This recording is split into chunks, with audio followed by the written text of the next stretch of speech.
ends with me. Hello everyone, welcome to What If Belle returned to Orario to fight past legendary evils movie. Before we start, please go support L1 Papri for writing that awesome fanfic. This is the translated version I made. There will be some mistaken characters' gender, but of course Belle is a male. Orario finds itself embroiled in strange events, where past threats return from the darkness with the aim of destroying everything. In order to confront them, it is decided to call upon a legendary figure from the past. It's been so long since I left Orario, it brings back so many memories. Part 1: The return of a threat. The city of Orario, the city that acts as a cover for the dungeon. Prevent the fearsome monsters from surfacing, thus preventing millions of deaths. But the common monsters that adventurers encounter are not the only problem. Tap tap tap. Aid. A distressed cry echoed through the dungeon corridors, carrying the poor wish of a tormented soul. His frantic footsteps echoed throughout the place. The adventurer ran with all his might, or at least as much as his injured legs would allow. His worn and ruined leather armor bore several wounds that were bleeding heavily. Every step the adventurer took was painful. However, her desire to survive was even greater than her pain. Please, help me. With his mind gradually becoming clouded, he makes a plea. Tap tap tap skrr. A few quick steps startled him greatly, prompting him to run faster. Strange sounds could be heard from the place where the footsteps were coming from. The adventurer slightly turned his gaze, his pupils contracting with fear as he saw two shadows frantically approaching him. Get away from me, you bastards. He turned around and swung his sword at one of the monsters that jumped on him. The sword cut the monster without a problem. But there was something strange, the monster did not spill blood. What splattered the adventurer's broken armor and clothes was a black substance. It was like black blood but a little thicker. The adventurer noticed how the liquid was corroding his armor a little, which worried him even more. I have to get out of here. He murmured, tightening his grip on his sword, a sudden surge of courage welling up from within him. His desire to escape from that terrifying place motivated him greatly. But it didn't last long. The creature kept approaching him, its murderous intent flying all over the area. I stare at him intensely, our gazes colliding sharply. It was clear that they would fight until they killed their rival. Tap tap. The creature did not slow its pace, but instead charged forward rapidly. And with his sword raised high, the adventurer charged at the monster in the same manner. Build. He's just another adventurer. Ina Tull whispered with furrowed brows. Her beautiful emerald eyes looked around the guild. All she saw were adventurers demanding answers from the poor advisors. Distressed faces were everywhere, filling the guild with a terrible atmosphere. Explain what's happening. Why aren't they giving us answers? The shouts came from one side to the other, worsening the situation. Please remain calm, we are investigating the situation. The guild official tried to calm the adventurers. Don't lie, you don't know anything. But all he got was more shouting from the annoyed adventurers. Ina frowned. She wasn't happy with all the commotion, on the contrary, she was worried about the situation. Her training as a counselor allowed her to maintain control of her emotions in a situation like this. Although it was a little difficult for him, he was so eager to tell the adventurers a few home truths, as they wouldn't shut up. Hurry up Ina, Royman wants to see you and says it's urgent. Misha's voice pulled her from her thoughts. Nodding, I entered Royman's office. Inside the office, Royman the fat pig frantically wrote some letters, finished them, and carelessly sealed them. Her fat face reflected nervousness, with several drops of sweat running down it. He never once looked up at Ina, not even with the contemptuous look he usually gave her. This made Ina understand that it was an urgent situation, so she stood up straight and waited for instructions. Finally, Royman finished making the cards, looked up, and handed them to Ina. Take them to the Loki and Freya families, tell them it's a direct order from Uranus. If they refuse, they'll face severe penalties within their families and the complete rejection of the guild. Royman's words surprised Ina, who couldn't help but stare in astonishment at her boss. She knew the situation was complicated, but not to the point of threatening the two strongest families in Orario. She dismissed the useless thoughts and became serious. Understood. Ina took the cards and quickly left her boss's office. She didn't want to waste any time. So, upon leaving his boss's office, he hurried out of the guild to go directly to the places where the letters had to be delivered. Twilight Mansion. Finn calmly gazed at the letter in his hands, his sharp eyes reading each of the letters written on it. It seems to be a complicated situation. In front of Finn's desk sat the dwarf Gareth, seated in a chair. His hand stroked his long beard with wisdom. If the guild gives us a mission alongside a threat, it's for a reason. An angelic voice sounded next to Gareth. Leaning against a wall was Riveria with her arms crossed. Her beautiful eyes gazed at Finn, awaiting an answer. Finn closed his eyes and thought for a bit, slowly opening them he looked at everyone in the office. This is strange, there shouldn't be any threat that requires the intervention of the two most powerful families. Apparently the guild seems unaware of this threat, or at least, Uranus must know about it and isn't saying anything. I understand that they don't want to tell the public, but not telling us or the Freya family is strange. I even sent for the crazy woman. A murmur sounded at Finn's desk. Above him, a bored Loki played with her nails. This is serious, Loki. The fact that the god Uranus is sending this mission with such urgency is for a reason. We can't afford to refuse it. Besides, the consequences are too great. Don't get angry, Riveria, but they're right. Loki smiled broadly as one of his eyes opened slightly. The guild is hiding things about this case. The four people in the room remained silent, thinking about every possible scenario regarding their mission. They knew perfectly well that it wouldn't be simple at all. It was more than obvious. According to the report, adventurers are dying on both the upper and lower floors. Nothing unusual there. Adventurers die every day. Loki's smile remained on his face, undisturbed. Finn clasped his hands together and gave a serious look. The problem is that among the adventurers there are second classes, and a first-class member from the Ganesha family was reported missing. The silence fell over the room. It was not a joke or something simple if it involved the possible death of a first-class passenger. Aerith, get the equipment ready that will be used. Riveria, go and call everyone second class and above about the mission. Okay, understood. Both of them left the room to carry out their tasks. When the door closed, Loki turned to Finn and looked at him amused. What do you think? There's definitely something big going on here. My thumb won't stop tingling, and we just got the mission. This is going to be huge. I'd like to know what it is. Finn's face showed enormous seriousness. His thumb always helped him on these occasions, and right now it's tingling. And then, the Argonaut finished off the Minotaur. The end. Nobody asked you to tell us the story of the Argonaut, Baka Tiona. But I wanted to do it, it's my favorite story. In the Amazon sisters' room, 4 girls were chatting amicably to pass the time. Well, 3 girls were talking, the 4th was just listening. Tiona smiled at her 4 friends, happy to tell them her favorite story about heroes. He loved the story of the Argonaut, how he accomplished an incredible feat.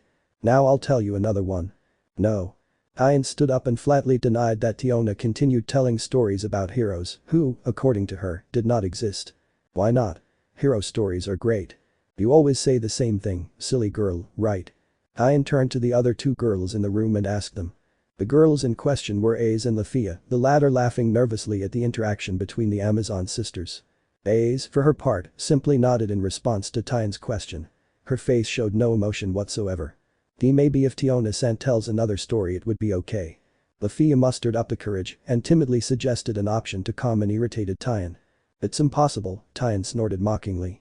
He's told us every hero story he knows. Upon hearing that answer, Tiona laughed nervously because it was true.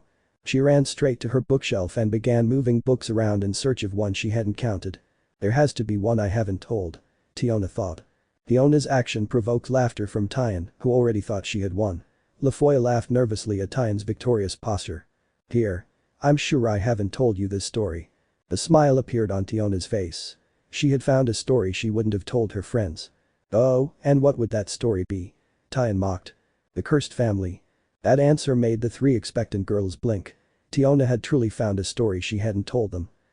You see, I haven't told you all the stories. Bastard. That's a new story, I guess I'll listen to it. Lafia smiled and sat down next to Aze, who was just looking expectantly at Tiona, waiting to hear the story. The story is called The Cursed Family. It's about not too long ago, exactly 1,000 years ago, when Orario was founded and the families of gods were created. This caught the attention of the other girls. Apparently, it was the story about the beginning of Orario, or a family at the beginning of Orario. That was something new for everyone. They knew practically nothing about the origin of Orario, only the information that everyone else knew. Orario was founded with the descent of the gods. It all began 1,000 years ago, when the god Tiona couldn't continue because her door was opened. They all turned around and saw Riveria walk through the door. We have a mission, get ready to leave in 2 hours. Did something happen? Yes, I'll explain later, for now get ready. Riveria turned around and left the room, leaving the girls alone. I'll go get ready. Tiona wasted no time and ran away, making excuses for not knowing anything about Tiona's stories. Looking around the room, Tiona watched Lafia and Aze discreetly leave through the door. I'll tell you the story when I get back from the mission. Tiona shouted. He closed a book and threw it on his bed, turned around and smiled cheerfully. Stories about heroes are great. it seems to be important.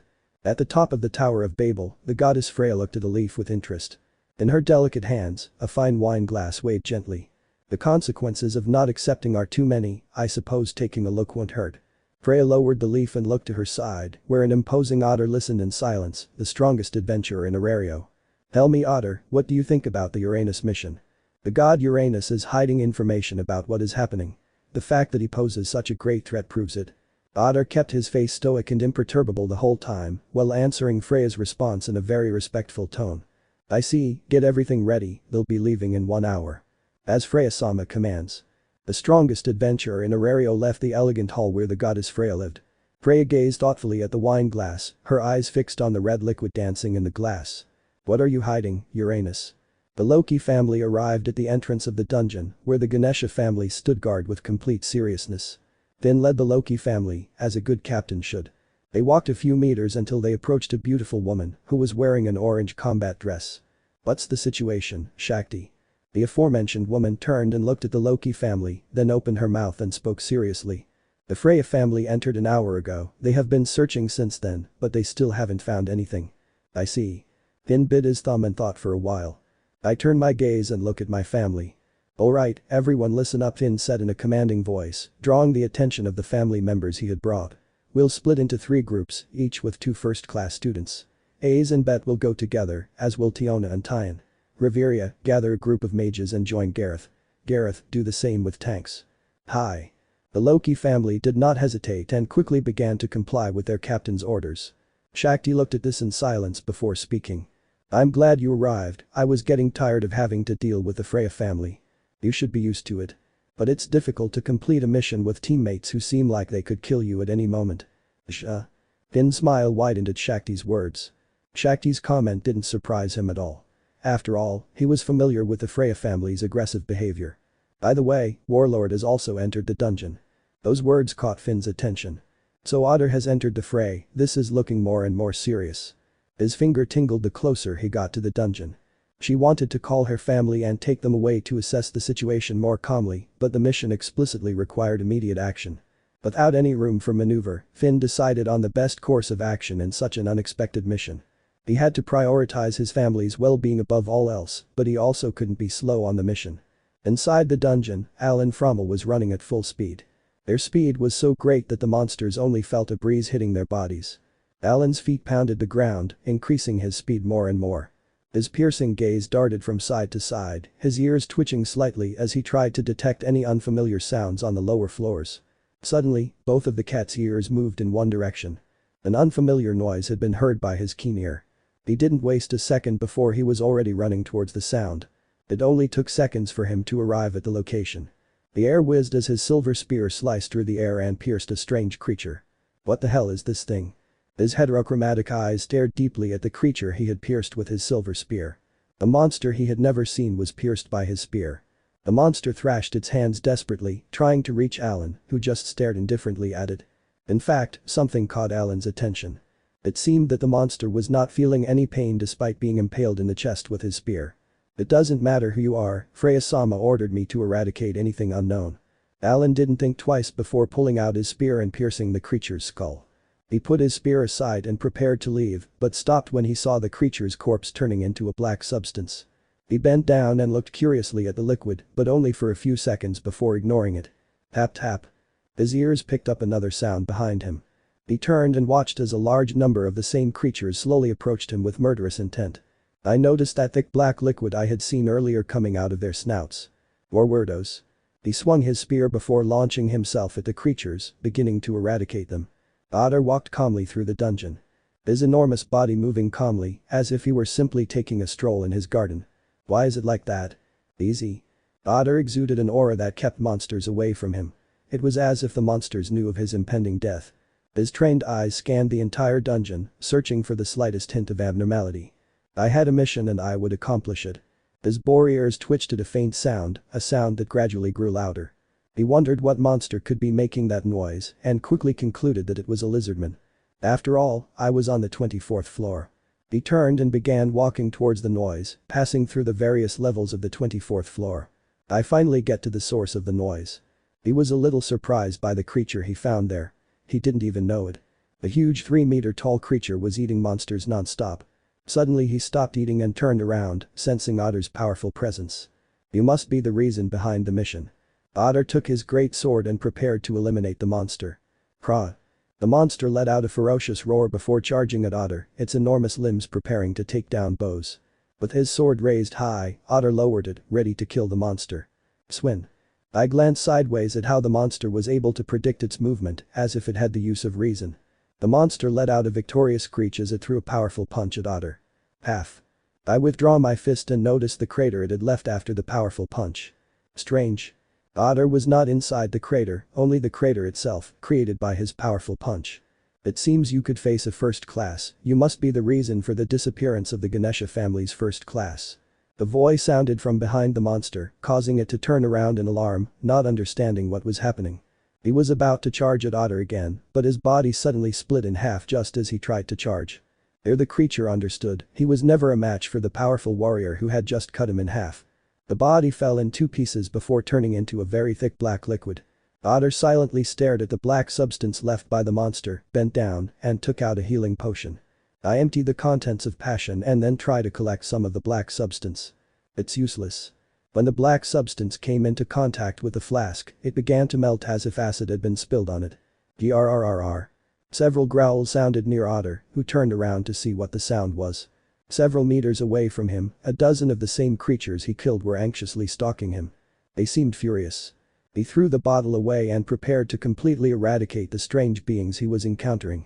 The last thing the creatures knew was Ottar's stoic face, which showed why he is the strongest and why he is known as Warlord. In a room dimly lit by torches, there was what looked like a huge throne. Seated on it, the god Uranus meditated in silence. I hear footsteps and open my eyes. As he did so, he saw a figure in a black robe approach his throne, before speaking in a distorted voice. "I bring the reports you requested, Urano-sama. Tell me Fels, did you find anything?" Uranus seemed very hopeful that Fels' answer would be negative, which impressed Fels, but he decided not to comment on it for the time being. "Yes, the Freya family reports strange creatures that, when killed, dissolve into a very thick black liquid." A tired sigh escaped Uranus's mouth upon hearing Fels' report. The Loki family has also arrived in the area. They split up and began searching in areas far from the Freya family. So far, they haven't reported anything. I see. Fels noticed how Uranus's face seemed older. Apparently, he already knew what was going on. Seeing him like that filled Fels' mind with doubts, and he didn't miss the opportunity to ask. "Urano-sama, do you know those creatures?" Uranus's eyes rested on Fels, making Fels feel his penetrating gaze for several seconds. "Unfortunately yes, it is a very old issue, it goes back to the origin of Orario." Fels' attention was immediately drawn to Uranus's words. When the gods descended from the sky, the founding families were created, those who built Orario. They were few but powerful. The Uranus family, the Zeus family, the Hera family, the Poseidon family, the Ra family, the Quetzalcoatl family, the Valder family, and finally the Hades family. These families were the ones who built Orario. They explored the dungeon without knowing anything about it, but they ventured so deep into it that they discovered something, or rather, awakened something that shouldn't have been awakened. A great war erupted for the survival of Orario, but that was a long time ago. If it comes back, I'm afraid we won't have the strength to stop it a second time. We no longer have the founding families. What do you mean by that? Uranus heard Fels' question and did not answer.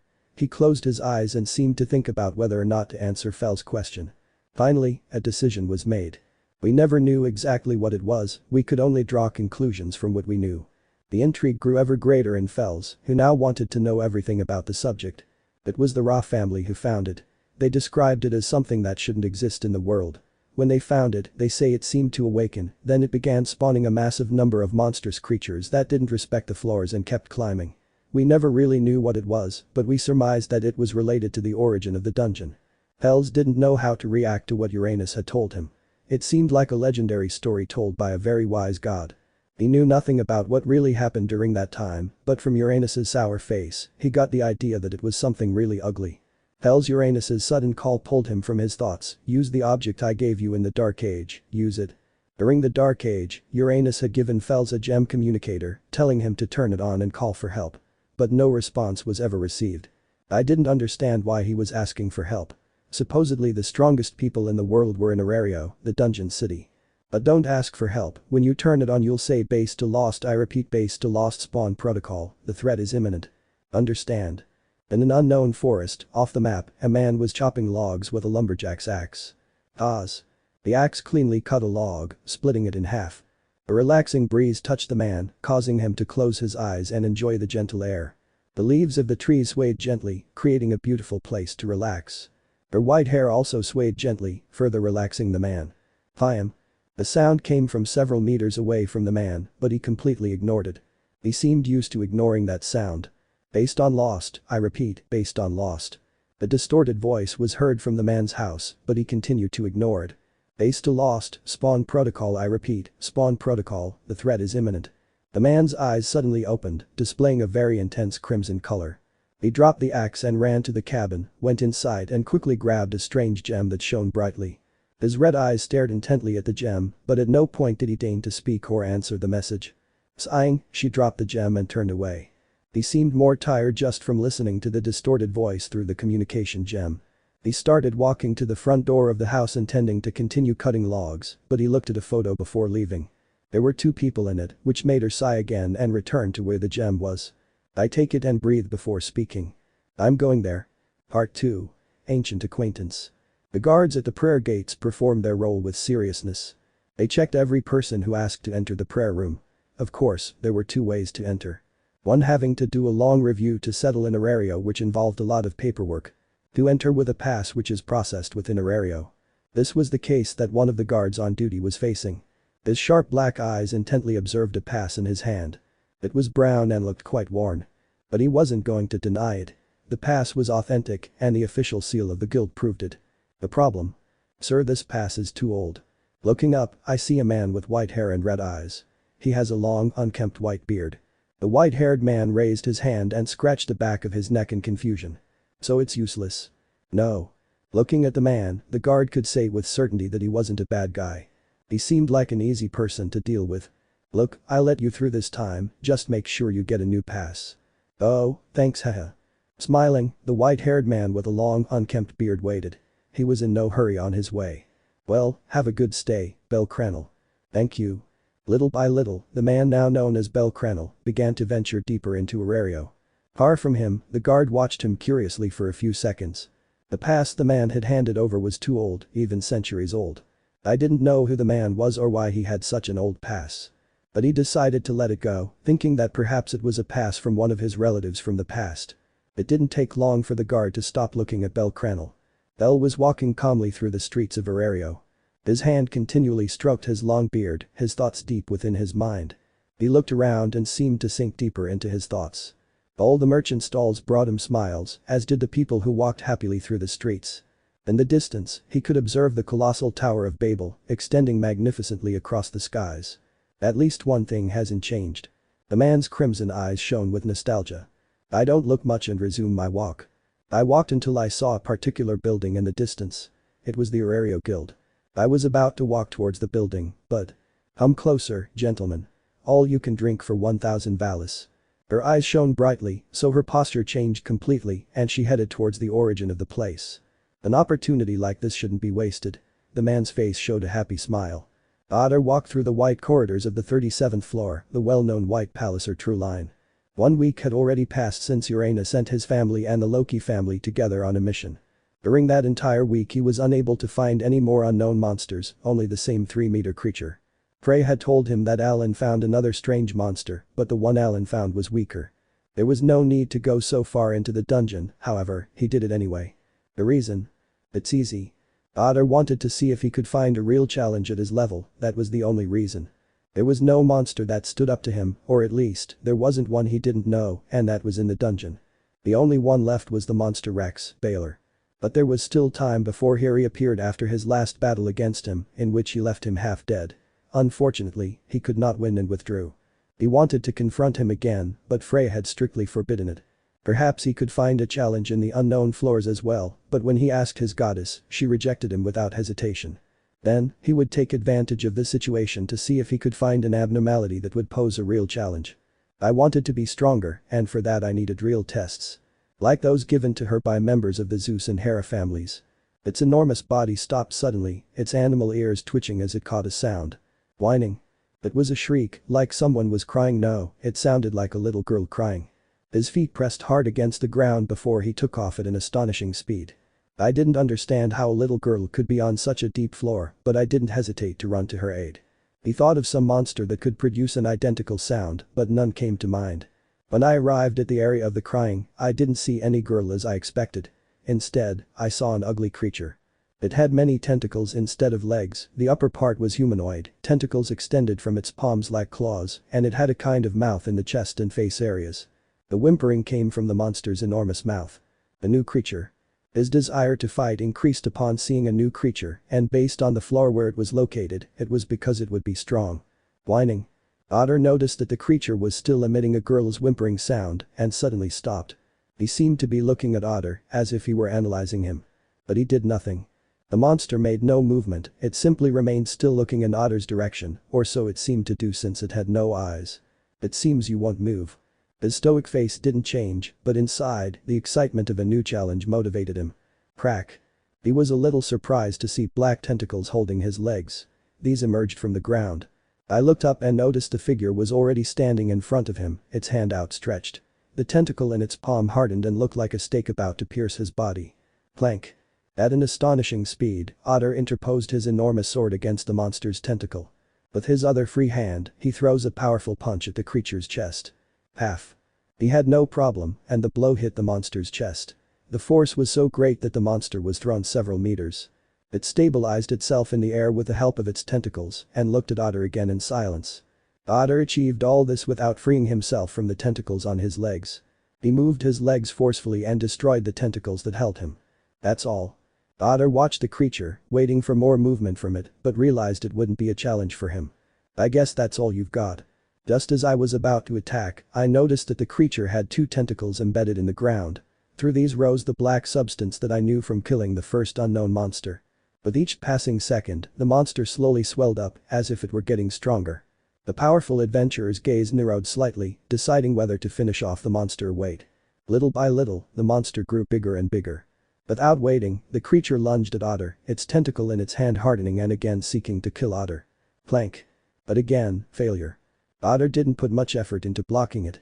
It was simply impossible for the monster to overcome him. Your level is now level 6 max. He quickly deduced the monster's new level. The change in just a few minutes of strengthening was too high. You can still improve, do it. Ottar easily blocked each of the monster's attacks, then gave it an order. The monster seemed to understand the message, so it retreated and buried not just 2, but 4 tentacles in the ground. Now there are 4. As he observed the monster, Ottar realized that the monster would be a real threat if he gave it a lot of room for improvement.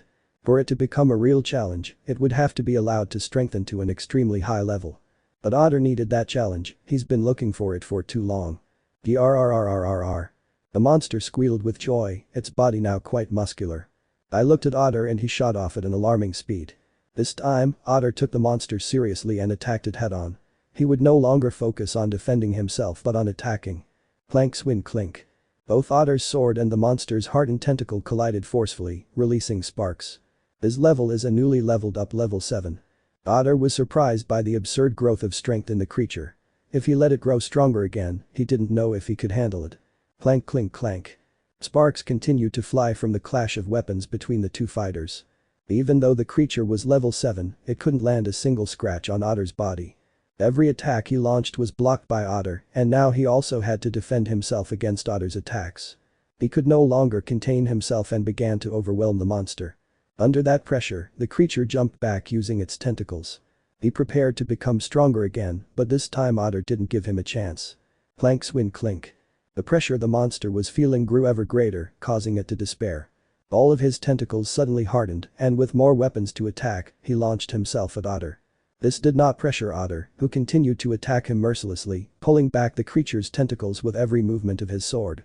As best it could, the creature attacked and regenerated its destroyed tentacles.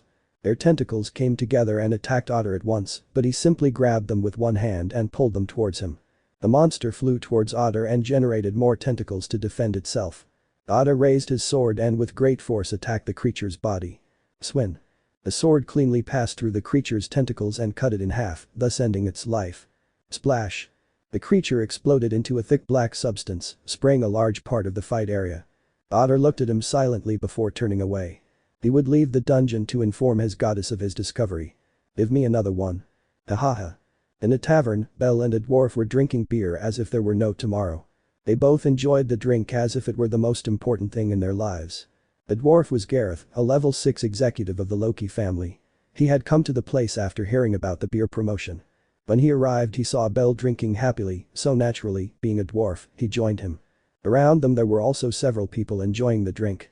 Sir, we've run out of all our beer near them." The tavern keeper trembled at the loss of his entire beer supply.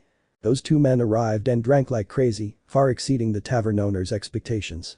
If the intention was for people to come and drink little despite paying a lot, 1,000 valis was a lot for some drinks. But that only worked at the beginning, before Belle and Gareth arrived and finished off their entire beer supply. Luckily for the tavern keeper, a beautiful elf came to his aid. She was a beautiful elf with jade-colored hair and beautiful eyes of the same color. Her face could only be described as dazzling. This beautiful elf was Riveria. "That's enough, Gareth. Finn sent me to get you so you can continue with your executive duties," she scolded him sternly, though it only made her look more beautiful. "Besides, Loki was pestering us to let her come and drink too. Come on, Riveria, we're having a good time drinking. Besides, my new friend Belle is great." Riveria said nothing and simply gave Belle a serious look, seeing who was the friend who was distracting Gareth from his duties in the Loki family. Staring at him, she saw a man who appeared to be between 20 and 30 years old, with ruby red eyes, snow-white hair, and a long, unkempt beard. He was about 2 meters tall and had a good physical build. But there was one big detail. He looked like a homeless person. He was wearing somewhat old and worn clothes, his shoes looked very damaged and used. "That doesn't matter, you must return or Loki will also start wasting time drinking and spending money foolishly." Before Gareth could answer, Belle walked while staggering towards Riveria. Just as I reached her, she fell silent due to the excess alcohol in her system. "Ugh."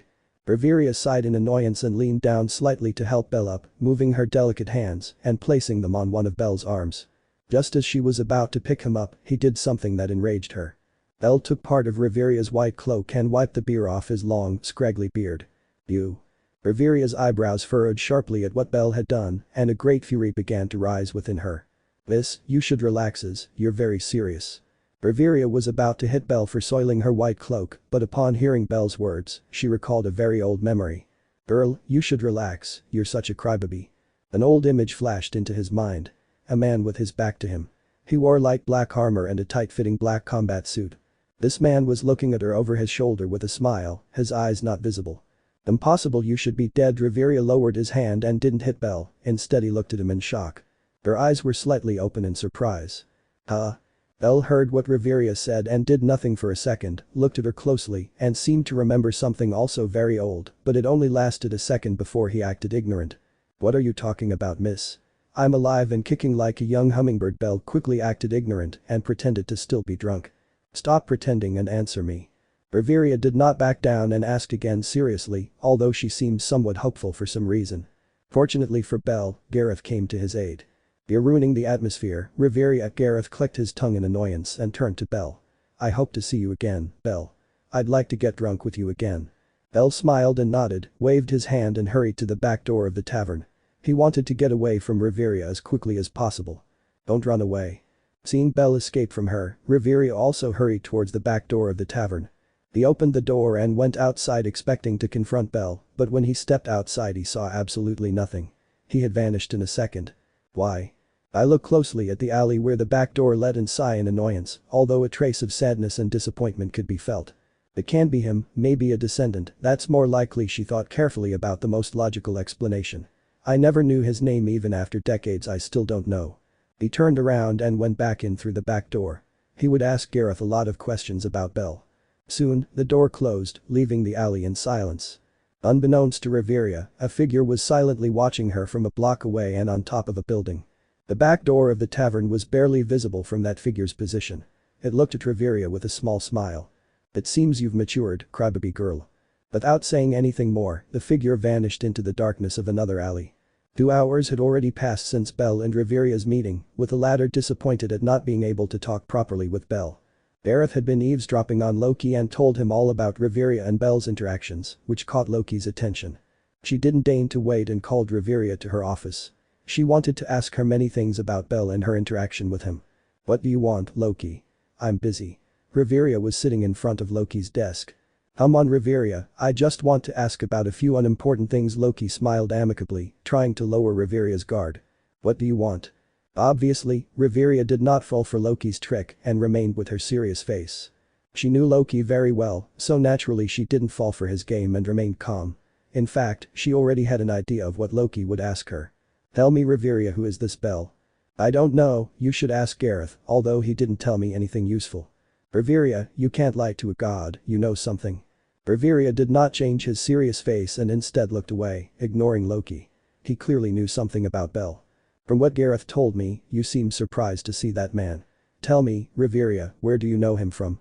Loki did not give up and continued to press. He would not give up in his search for answers. With a sigh of annoyance, Riveria turned to look at Loki. "If I'm not mistaken, he might be a descendant of someone I knew, although he looked remarkably like that person. The only difference was that long, unkempt beard." "Oh, tell me everything." Riveria had not often told stories about his life to others. There were very few things he had shared. Unable to refuse, Riveria prepared to tell Loki what she knew. It was many years ago, in fact, it was a long time ago. "Yay. A story from Mama Riveria." Loki jumped happily, although he fell silent when he felt Riveria's penetrating gaze. "As I was saying, it was exactly 84 years ago."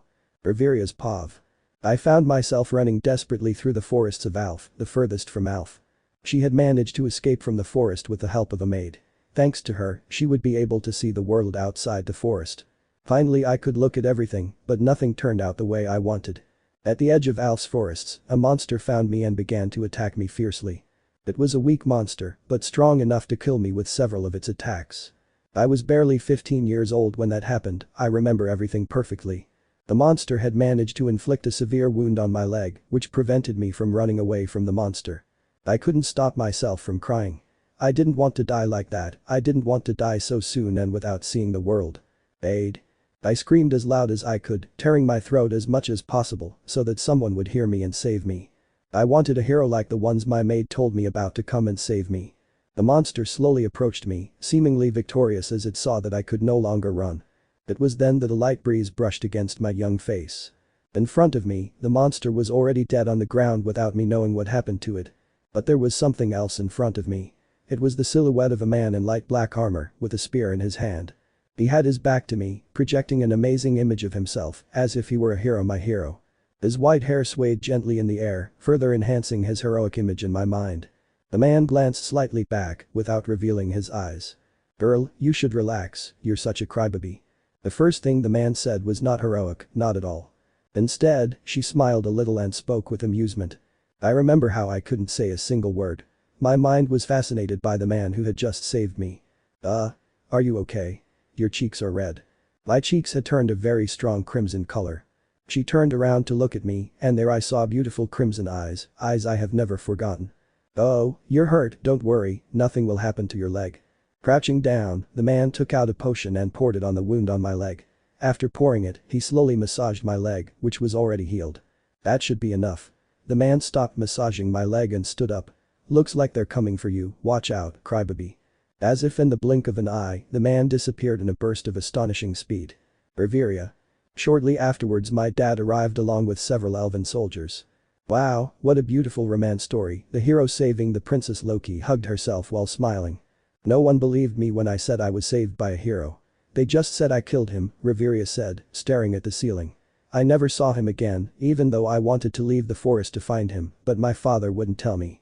When we arrived in Orario 28 years ago, I went straight to the guild to see if anyone knew him, even though decades had passed since what happened. I still held out hope of seeing him again." Riveria smiled, remembering the hero who saved him, making Loki smile strangely. "It seems you're still in love with him, Riveria Tan," Loki teased, hoping Riveria would blush. But he didn't succeed. All he saw was Riveria's serious gaze. Loki quickly changed the subject. "Then this Belle from the tavern couldn't be him, in any case he would be a descendant." "You're right, that's what I thought too. But something inside me tells me it's him, the hero who saved me when I was little." Loki put a hand to his chin and looked thoughtfully at Riveria. "He should be dead by now, that's a fact. Besides, Uranus wouldn't allow a high-level adventurer to leave Orario. It's forbidden." "I know." They both remained silent for a few seconds before Loki spoke. "This is all very strange. Uranus's urgent mission, the appearance of those strange creatures that the Freya family found, the appearance of this man who should be dead. Oh. Both of them opened their eyes to the great coincidences that existed. Those creatures appeared, and a week later a man who should have been dead due to his age appeared. I'll go with Uranus, he must know what's going on. Part 3 Encounters. It had to be Freya, that goddess is always annoying. I sigh in annoyance and weariness. Belle was walking calmly through the alleys of Orario, feeling eyes on him, in fact they seemed to see beyond him. No matter how hard you try, you won't find anything. You should give up now. Centuries have passed, and it seems I haven't forgotten.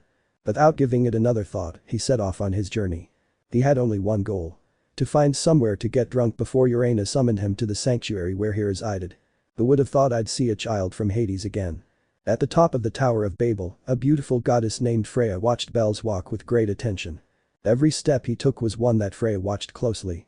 He didn't miss a single one of her moves. In fact, he smiled as he watched Belle glance slightly over his shoulder to see the top of the Tower of Babel. Just like centuries ago, the children of Hades remain an enigma I want to unravel. I wonder why can't I see his soul? He never wanted to reveal anything. Upon closely observing Belle, Freya tried several times to see his soul, failing miserably. It was like seeing an empty person. There was no trace of a soul. A mystery indeed. But one who wanted to find out with all his being. They've always been like that. Delving into her memories, she manages to remember how she became tied to Orario because of Hera and her bed. However, that led her to discover one of her greatest interests. Which? Deciphering the children of Hades who seemed empty inside, without a soul that could enchant.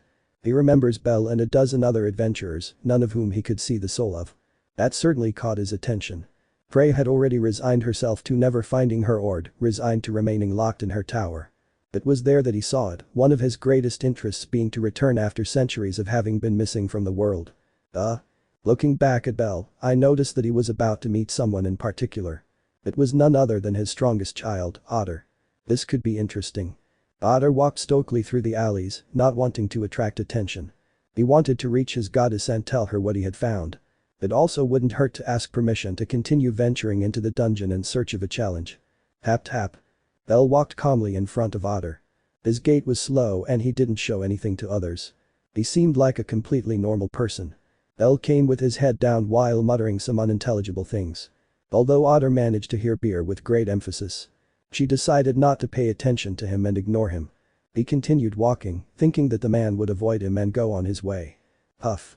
To his surprise, the man didn't even pay attention to him and bumped into him.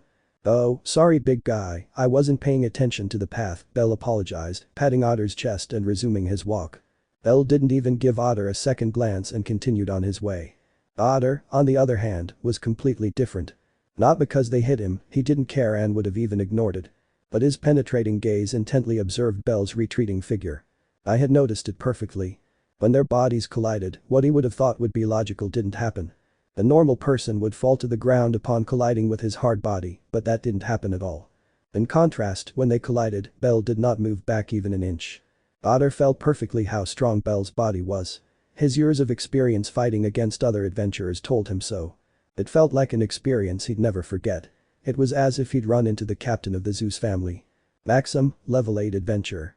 It was as if he had crashed into that legendary adventurer who always defeated him. What is your name?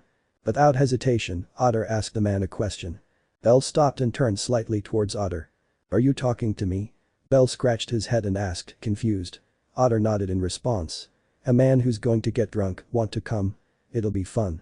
With a friendly smile, Belle invited Ottar to join him for a beer. You're strong, but I don't know you, who are you?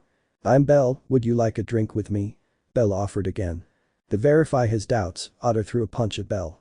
If his assumptions were correct, Belle should be able to dodge him with ease. Fuzz. The impact generated a slight current of air. No, the impact didn't generate it, what generated it was the speed at which Belle moved. Looking behind him, Ottar observed Belle still looking at him with a friendly smile, although he seemed somewhat annoyed. Hey kid, I just invited you for a drink, you didn't need to attack me, Belle complained. You're strong. So what? Belle dismissed it and scratched his ear indifferently. Belle just wanted to reach his destination, which was a tavern where he could get drunk until he didn't know what had happened. Let's have a fight. No, I want to take it right now, maybe tomorrow when I'm not doing anything. Belle turned around and started walking. Ottar didn't want to let Belle go. He wanted to see what else he was capable of. But he knew it was not a good place to start a fight. If the fight intensified, it would endanger many people and destroy many structures. All of this would affect the Freya family and therefore Freya herself. His desire for a real challenge was great, but he would never harm his goddess. Tomorrow at the Freya family headquarters we will have a duel. Why should I go? With a quick thought, Ottar decided on a way to convince Belle to have a duel with him. I'll have liquor waiting for you. As if in a flash, Belle appeared next to Ottar and began patting his shoulder enthusiastically. You should have started there, kid. Looks like I'll be stretching my legs a bit tomorrow. With a bright smile, Belle enthusiastically accepted Ottar's offer. Ottar, for his part, had a sea of doubts. Is this drinking enthusiast really a formidable opponent? Doubts began to arise in her mind, but she decided to ignore them. She wouldn't miss the opportunity to face a new challenge. See you later, the tavern's calling. Belle said goodbye. After accepting Ottar's invitation, Belle left without saying another word to Ottar. Seeing Belle leave, Ottar turned around with only one goal. Find plenty of alcohol to fulfill their part of the deal. The next day. A new day dawned in the city of Orario, allowing people to begin their morning routines calmly. That was the case of a young woman with golden hair and eyes. This young woman was Ace Wallenstein, a level 5 adventurer from the Loki family. His day had begun like everyone else's. He woke up and had breakfast before heading towards the dungeon. Their day would be normal, as it had been for a long time. Or that was their plan. In front of her, a white-haired man slept peacefully in a garbage container, as if it were the most normal thing in the world. Ace had heard noises in the container, so out of curiosity she went closer to take a look. When he looked into the container, he found Belle asleep after a night of drinking. Snore. Belle let out a loud snore into the air. Ace looked silently at Belle, unsure what to do, but she certainly didn't want to leave the man in that garbage container. I looked around to see if there was anyone who could help her, but when I did, I noticed that they were only watching her from afar. The citizens just looked at her with admiration, but without approaching her. Her delicate hand reached towards Belle's face and pinched his cheek, trying to wake him up, but it didn't work. In response to their attempt to wake him up, Belle's body began to snore again. Excuse me. I try to wake him up again, but I'm unsuccessful. The man was just snoring like an animal, then suddenly, the man showed signs of movement. Belle turned his back to Ace and then lazily scratched his buttocks. Ace's eyebrows trembled slightly. She was beginning to get frustrated at not knowing how to wake the man up. Her nose twitched slightly and she sniffed, noticing the strong smell of alcohol emanating from the man. She won't wake up. Based on his experiences, which were mostly a drunk Gareth who didn't wake up with anything, he decided to wait. I wouldn't leave the white-haired man alone in a garbage container. Who knows what might happen to him or what might be done to him. 5 minutes later. Ugh, what happened? Belle said to the air. He stood up slowly and looked around, noticing how many people were looking at him reproachfully. Did I do something wrong and not realize it? Belle scratched his beard contemplatively. I tend to do stupid things when I'm drunk. I still remember waking up with that little dwarf. How does a prostate rupture from sitting on it? He decided to shake his head to avoid thinking about silly things from the past, especially about that dwarf who scared him so much. I glanced to his side and noticed a blonde-haired girl looking at him curiously, seemingly waiting for him to get up. And she looked at him intently. Hello little girl, Belle greeted amicably. Hello. Looking around again, he realized why people were looking at him reproachfully. Look at him, he's already awake. What a despicable man, making the sword princess stay behind to take care of him. You should be ashamed. Poor girl, she has to look for a very shameless member of her family. Belle listened to everything people told him and became confused. Which princess are they talking about? Belle thought. Are you alright? A soft voice made him turn to his right. There he saw Ace looking at him expectantly for his answer. Looking at her, I conclude that they were referring to that young girl as the sword princess, or so Belle concludes. Yes, thank you for asking, she replied. He stretched a little and climbed down from the garbage container. In fact, he didn't seem to mind at all having slept in a garbage container. Take. Hey? Belle felt confused when he saw the girl give him a bag of valise. Her outstretched hands towards him showed it. Why are you giving me money? Because do you need it? Ace felt confused when she saw that the man didn't receive the money right away. She thought he would need it to eat and continue living. You don't even seem sure of the situation, but oh well, don't worry, girl, I'll be fine. Belle pushed Valise's bag aside and turned around. Now, I think she had some business today with a boss. Where did she say to look for him? Belle's figure moved further away from Ace's, leaving her confused by the mysterious white-haired man. I put away his little bag of valise and resumed my journey to the dungeon. How odd. 30 minutes had passed since Belle said goodbye to Ace, so he started walking aimlessly. In fact, it had been lost. I think it was around here, if my memory serves me right. This is the headquarters of the Freya family. He approached a huge mansion. Just by looking at it, one could tell it was very luxurious. But there was something that didn't fit into Belle's memories. Why doesn't it have the Freya family flag? Belle felt confused, so he decided to approach the place to clear up his doubts about the mansion. He stopped in front of the gates and looked behind them. A beautiful garden peeked out from behind the gates, giving a feeling of peace. In the garden, a teenager walked calmly, her hands occasionally caressing some flowers. The girl seemed to feel the gaze, so she turned around and saw Belle watching her. The girl's eyebrows furrowed, her thin lips also curled in a bad way, all while she looked at Belle. He clearly saw Belle's contemplative look as he scratched his long, unkempt beard. The pervert, the annoyed woman thought. I turned my head and looked at one of the mansion's guards. Guards, get that pervert out of my sight. I ordered, annoyed by Belle's glare. The pervert? Where?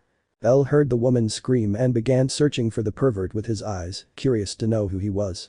He was simply looking at the mansion with conflicting memories, as these did not fit with what he remembered of his past. But out of nowhere the lady had shouted that there was a pervert.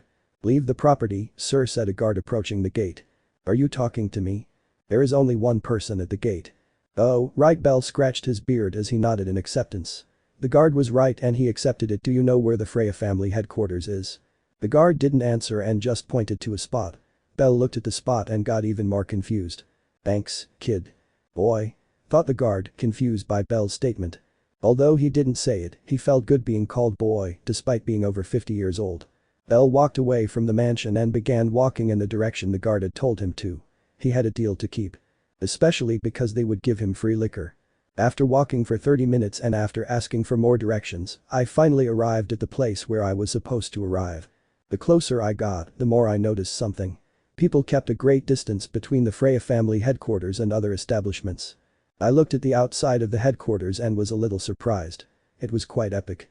It was a huge metal gate of the highest quality. No doubt that would cost a lot of money. Slight clanging noises could be heard from inside the place. Apparently, a fight was taking place inside. Okay, here I go. He approached the metal gate and knocked. Knock knock. Madam, can a boss go out to play? After he played, a silence filled the place, as if Belle's call had made everyone stand still. Hello? I was told to come to this place, will I get free liquor? It's for a school assignment.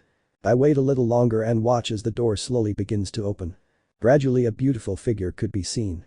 It was the goddess Freya who appeared before Belle, dazzling with unimaginable beauty. Upon seeing her, Belle sighed in annoyance. It's been a while, bellcranel, Freya greeted. Great, I ran into the crazy one, Belle muttered in annoyance. Hello Freya, it's been a while since I've seen you. Her eyes closed slightly. She had vaguely heard Belle's murmur, so she stared at him. I heard you made a deal with my boy, Ottar. And who is this Ottar? Freya looked at Belle as if he were stupid. Had she heard correctly? It seems the centuries have made you senile, Freya mocked with a smile. Never. I may be old, but I'll never be senile. I'm still a handsome 18-year-old who remains as beautiful as the flowers. Belle felt indignant at Freya's provocation. He was not senile, although he was centuries old he still looked like a handsome man. Fufu, not accepting yourself is bad, bellcranel. You must accept things. Belle's eyes gleamed maliciously upon hearing Freya, so he decided to attack with something powerful. Then accept that you will never have your ord. As if winter had arrived, Belle received an icy glare from Freya, who seemed to curse him in her mind in 1,000 ways. Don't cross a path you wouldn't want to live on, bellcranel, Freya threatened in a dangerous and forceful manner. Her eyes sparkled slightly. She was trying to use her charm on Belle, but to her annoyance, it didn't work. Even if you try 1,000 times it won't work, you should give up now, Freya. You never had us and you never will. Never say never, bellcranel. Life can throw you curveballs. Or have you already forgotten the big surprise you all experienced down there? Freya smiled innocently and touched her chin with a finger. This time, it was Belle's eyes that lost their color. They seemed empty and lifeless. Haha, it seems you want to return to heaven, Freya. Are you desperate to return to heaven? Because I can help you with that. Tension began to be felt in the place. Their gazes, locked, seemed to point to a great war. Behind Freya, Ottar appeared, sensing danger. Freya had ordered them not to do anything against Belle. If they disobeyed her, they would face severe penalties, and she would be angry with them. None of the Freya family wanted that, so they reluctantly stayed waiting inside their headquarters. Although everyone was ready to jump in as soon as Belle acted in a hostile manner towards Freya. The angriest was Alan Frommel. He was bad-tempered and just hearing Belle talking to Freya made him furious. He gripped his spear angrily, his eyes glaring at Belle, wanting to kill him in many ways for speaking to his goddess like that. Ottar looked silently at Belle, not expecting his goddess and Belle to meet. Freya had told him that she already knew him, but that was all she told him about Belle. Belle noticed Ottar and drastically changed his attitude. A smile formed on his face and he approached Ottar. "You're your boy, I hope you have that liquor ready." With a smile, I reach out my arm to Ottar and pat his shoulder in a friendly way. "It's ready," Ottar confirmed. "I want to see this fight, Fufu, it's been years since I've had the chance to see a fight of this magnitude," Freya smiled as she approached them. Belle turned towards Freya and stared at her foolishly. "I know you." A slight twitch appeared in Freya's delicate eyebrows. She was beginning to get irritated by Belle's attitude. I sighed inside her and continued with a smile. She had already gone through that centuries ago when the entire Belle family treated her the same way. Remembering Belle's family, her eyebrows felt a strong urge to furrow, however, she did not. I managed to control myself so as not to give Belle any fun. The bitter memory that she would always remember came to her mind. "You look pathetic," Freya in front of Freya, a man with black hair looked at her with mockery written on his face. "Rot in hell, Hades." Freya spat at the man's feet. She was kneeling in front of the man. It was her punishment after losing the war game against the Hades family. It wasn't even a fight. The Freya family didn't stand a chance against the power that the Hades family possessed. Surprisingly, Hades had only asked that she kneel before him and his entire family if she lost. "You know, Freya. You should have stopped when I told you not to be annoying and trying to charm my children." "I won't give up, Fufu, they will be mine someday," Freya said with a smile. "Oh Freya, you'll never learn." Hades shook his head and placed a foot on Freya's head as a triumphant smile appeared on his face. Freya's eyebrows furrowed sharply, however, she did not resist. She had given her word before the war game that she would fulfill Hades' request if she lost. So, angry, I just remained silent in the face of the humiliation I was experiencing. Near them, all the members of the Freya family clenched their teeth in anger and frustration. They were no match for the Hades family. Their positions gave it away.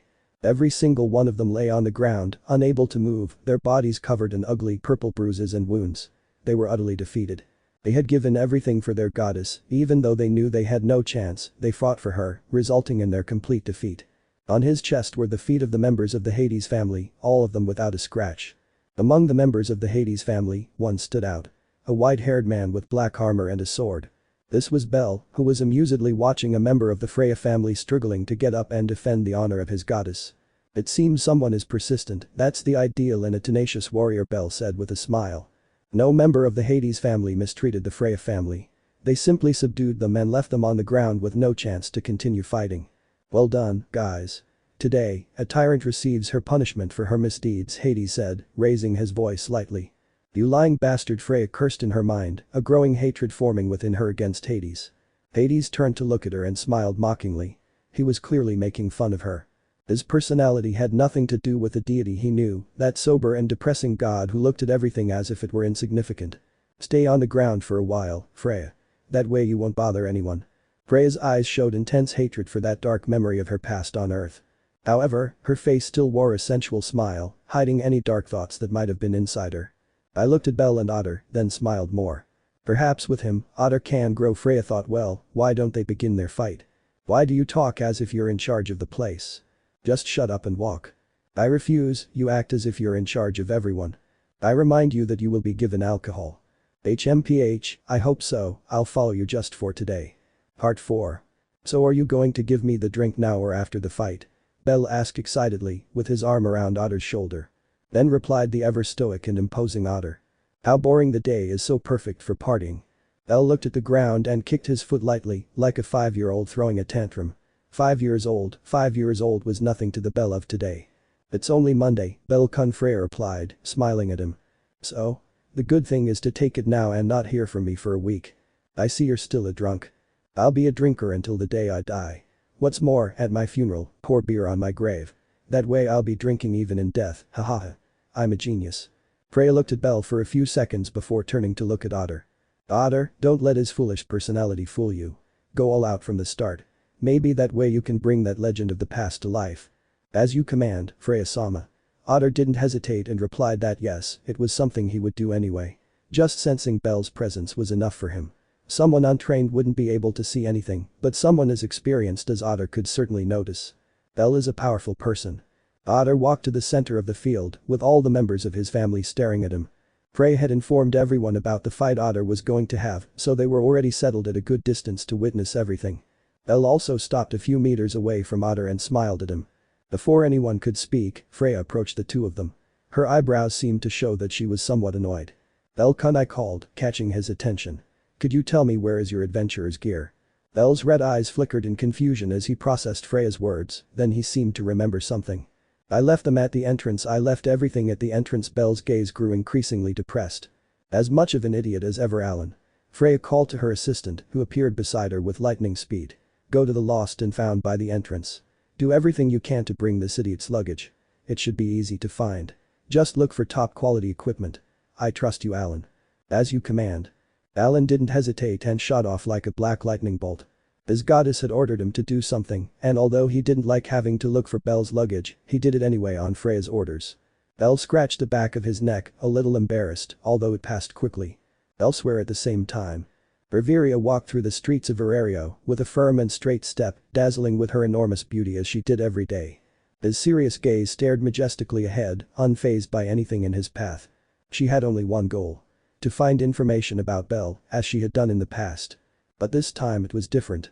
Now he had great prestige within the city of Orario, so now they could not deny him access to the ancient records. When she first arrived in Orario, she was denied those registrations because she was just some random person in the city, but now they couldn't do it. Maybe if she abused her position as Princess Alf she could have gotten them, but she didn't want to rely on her position. His walk continued steadily toward the guild, with a clear goal in mind. Finally, after several minutes of walking, I managed to reach the guild, which I entered without hesitation. She quickly approached the advisor she was most familiar with, Ina Tull, daughter of her great friend sister Ina Tull. "Good morning, Ina." The aforementioned woman placed the papers on the desk where she was sitting and looked up, smiling as she did so. "Oh, good morning to you too, Riveria-sama. Ina, you know you don't need to be formal with me. I've known you since you were a baby." "I couldn't do that, your royalty." Riveria sighed at that, but put it aside.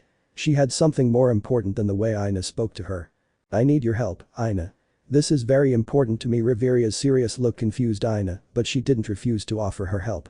"How can I help you?" "It's simple, I need to see the adventurer's old records. If possible, I'd like to see them all.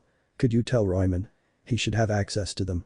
Tell him Loki asked for them as a reward for the help he gave on the special mission." Ina's eyes widened at that. She never expected Riveria to come and ask for her help with something so classified. "I'll see what I can do."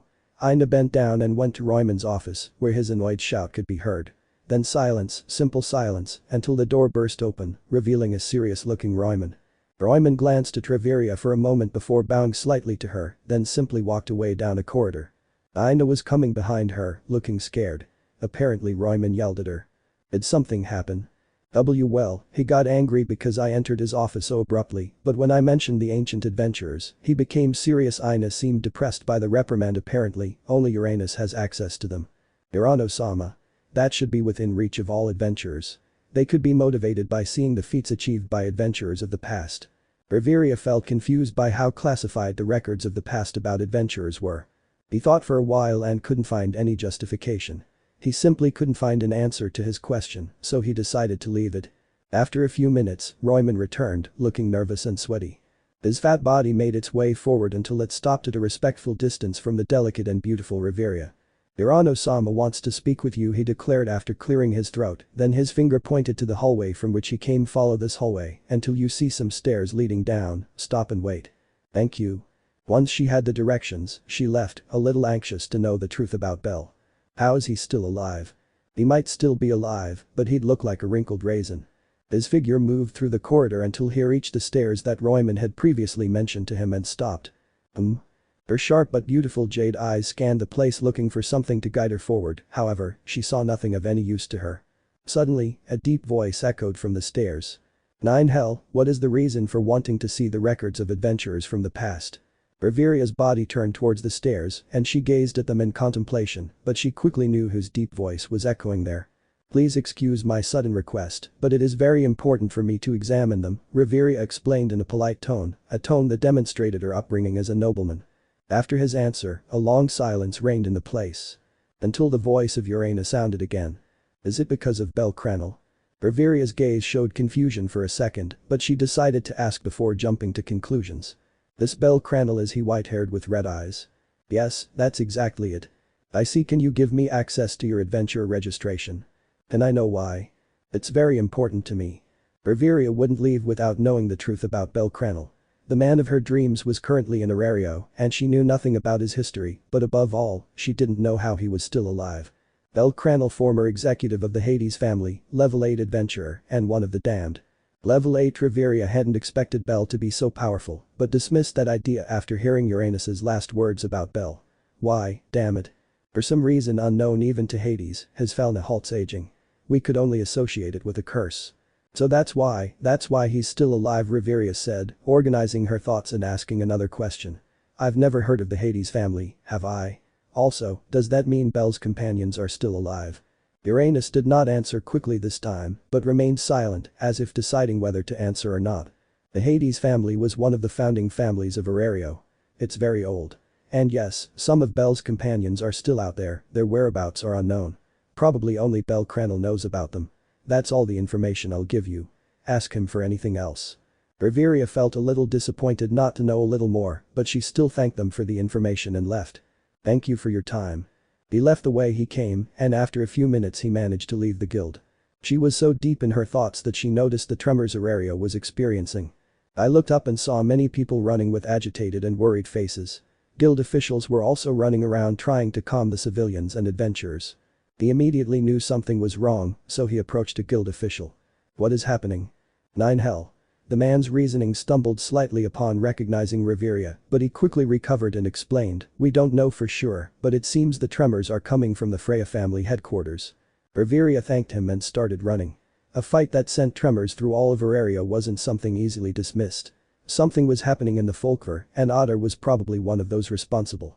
Only if Ottar were to fight someone with equal or greater power would they be able to send tremors throughout Orario. As he approached the location of the tremors, he saw some members of his family forming a perimeter around the entire area. Riveria Sama. An elf recognized Riveria and called out in her direction. She quickly approached her and explained the situation. The captain ordered us to find you and inform you of the situation. A nod from Riveria signaled to the elf to explain. The tremors are coming from the Freya family headquarters. Apparently, a major battle is taking place inside. The captain tried to approach, but some members of the Freya family came out to guard the entrance. Thank you. But the thank you, Riveria headed towards the Freya family's entrance. Once there, she saw several members of her family a few meters away from the Freya family. Facing them, dozens of members of the Freya family guarded the gates of the Freya family home. The hateful glares cast by the Freya family were enough to convey their message. Don't come near. Finn. The aforementioned turned to look at Riveria and nodded at her call. Finn was on top of a building, inspecting everything around him. Below them were Ace along with some second-class members, including Raul and Aki. Closer to the door, Gareth waited patiently alongside Tiona, Tyan, and an impatient Bet. The situation doesn't seem to be improving. The Freya family continues fighting inside and won't let us near their headquarters. If this continues, we'll have to intervene by force. If they keep sending tremors, there could be building collapses. Riveria thought for a few moments before figuring out who Ottar might be fighting. However, before he could say anything, the tremors stopped. Silence reigned for a few minutes until Hedon Selland came out of the door. There's nothing to see here, leave, I demanded in a commanding voice. My gaze swept over the entire Loki family, conveying my message to every adventurer present. Why don't you tell us what's happening inside their headquarters? Finn said, his voice echoing through the place. Hedon looked at him, and his expression didn't change one bit. That's none of your business, leave. The fact that they are sending tremors throughout Orario makes it our concern. The fight is over. There will be no more tremors. We will pay for any damage we may have caused. Inside the Freya family headquarters. You're very resilient, Belle said, planting his spear in the ground. His red eyes gazed with interest at the battered and broken Ottar, who was covered in cuts and dripping with blood. Even so, it seemed he could still fight for hours. Unfortunately, we can't continue like this. It would be dangerous to go all out on the surface, Belle said, looking at Ottar. Ottar did not answer, instead he raised his sword and prepared to attack again. He wouldn't be satisfied with the fight, especially since Belle had only attacked occasionally. It seemed like he was toying with him instead of taking it seriously. Wait kid, if we keep going it'll be dangerous, Belle couldn't finish his warning. Ottar had attacked with his enormous sword. Belle dodged it, causing the sword to plunge into the ground, shattering a section of it and sending dust flying everywhere, along with a slight tremor. Belle looked at Freya for help, but she just smiled innocently at him. With a click of his tongue, Belle retracted his spear and emanated enormous pressure. Then I'll force you to stop, Belle's voice changed tone. The hesitation he used when speaking disappeared completely, and in its place a cold, dark tone took over his voice. "It seems he's back," Freya thought with amusement. Ottar reacted in time, raising his sword. The metallic clang filled his ears. His sword had barely blocked Belle's attack, but Belle didn't stop and continued attacking. The quick and powerful chain attack began to be defended by Ottar, who positioned his feet firmly and tried to block them all. The pressure was immense, but at no point did Ottar move from his position. "Let's do something. For every minute that passes, I'll kill someone," Belle said in his cold tone. Freya's eyebrows trembled slightly, but she said nothing. Belle began attacking while counting, causing all the members of the Freya family to surround Freya. 57, 58, 59. Enough. Ottar stopped at Freya's command, retracted his sword, and placed it on his shoulder. His eyes clearly showed that he was not satisfied with the fight having stopped. Her fighting spirit was ignited and she did not want to stop, but the will of her goddess was absolute and she would not renounce it. Finally, Belle sighed, sitting down on the grass, or what was left of it. "I'm too old to fight now. I was quite content in my retirement." Freya walked near Ottar and spoke calmly. "Don't worry, Ottar, I'll make sure you have your fight without anyone interrupting you, just give me time." "Thank you, Freya-sama. Hey, are you going to give me my alcohol yet?" Belle brazenly butted into the conversation and shamelessly asked for what he had been promised. Freya looked at one of her adventurers and he nodded, went into the headquarters and returned with something in his hand wrapped in cloth. "As promised."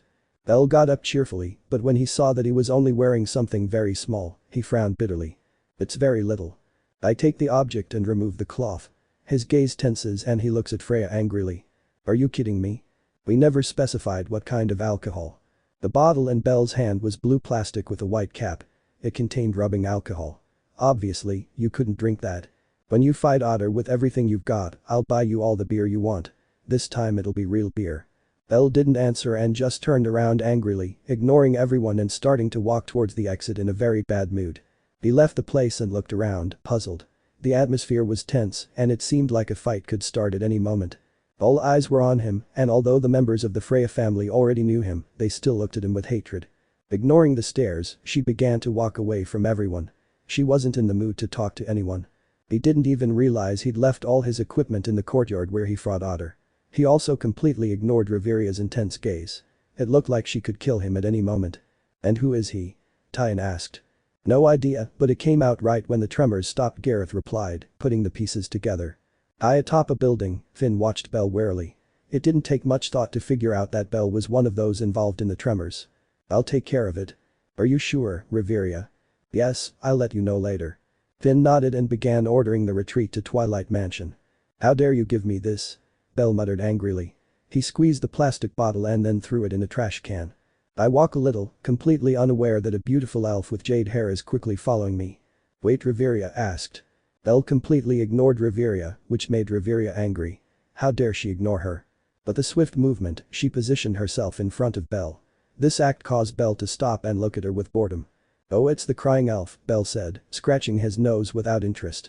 Riveria felt anger rising in her chest, but she decided to waste time dwelling on Belle's attitude and get straight to the point.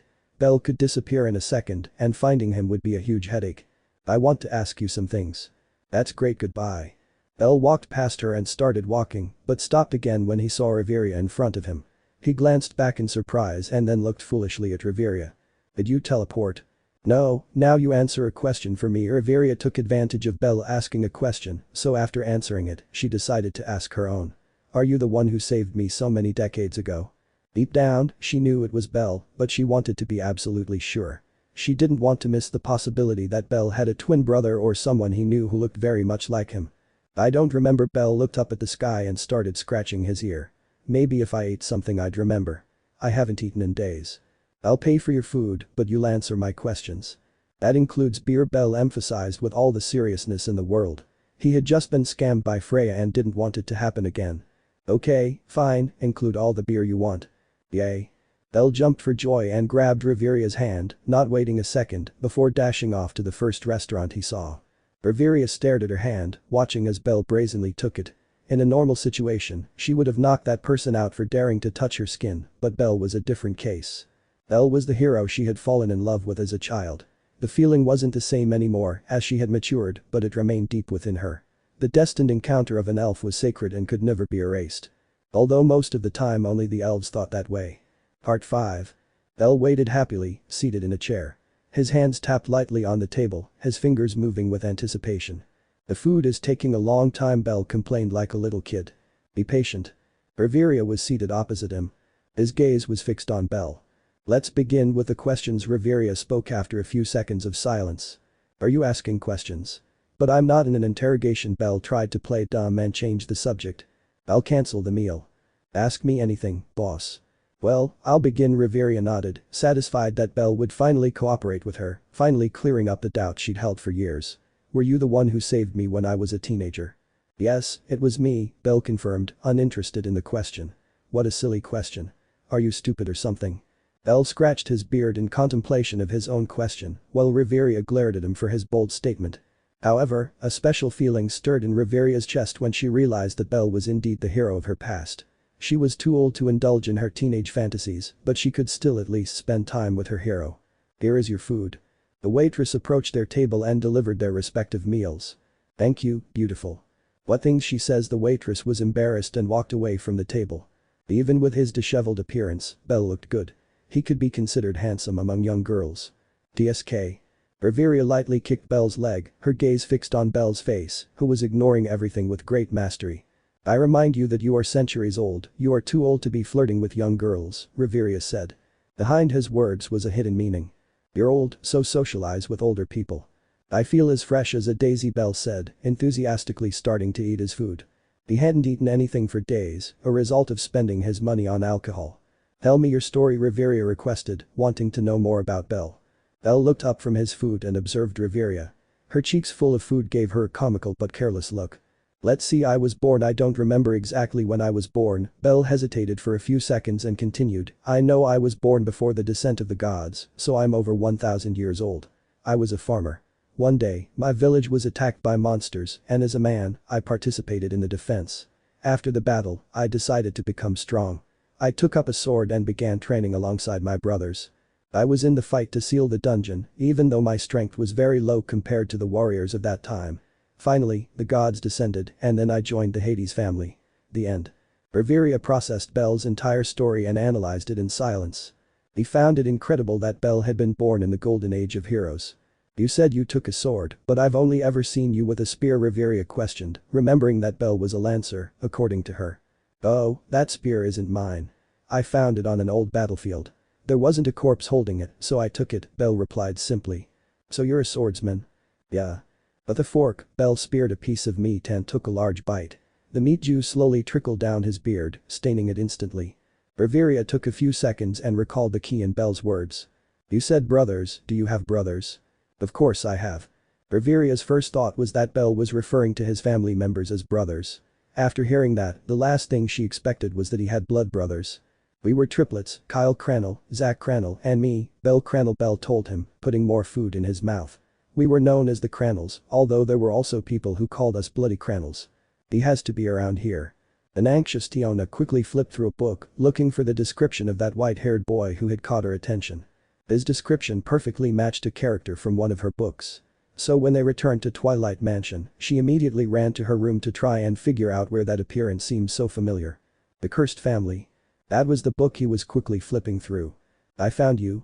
In the section for family members, there was a peculiar name. The Crannels. I carefully reviewed and searched for Belle's description. The Crannel brothers were triplets belonging to the Hades family. Kyle Crannel, Emperor of Flames, Zach Crannel, Warhammer, and Belle Crannel, Saint of the Sword. All three have white hair, but which one did I see? She continued reading with great enthusiasm. She had finally seen a hero of old with her own eyes.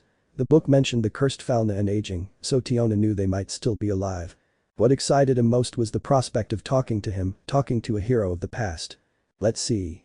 Zach Crannel, white-haired with golden eyes. Kyle Crannel, white hair with grey eyes. Belle Crannel, white-haired with red eyes. So it's Belle Crannel. I really want to talk to him. Back with Riveria and Belle. "Why did you leave Orario?" "I had nothing left to do here." "So why did you come back?" The question was posed, but Belle didn't answer immediately. He continued eating for several seconds before replying. "I've only come to see something old and unimportant. When it's over, I'll leave Orario again." This worried Riveria. She had just found her hero, and he had mentioned that he would leave again once he resolved his matter in Orario. She couldn't allow that. She at least wanted to spend a little more time with him. "May I ask what matter brought you to Orario?" Riveria asked, interested in the matter that brought Belle back. "No." Ignoring Riveria's intense stare, Belle continued eating until he finished his meal. He reached for his beer mug and downed it in one gulp. "That's so little," she complained when she saw the empty pitcher. Riveria watched Belle finish his meal. Belle's careless way of eating was something she would work on to fix her hero.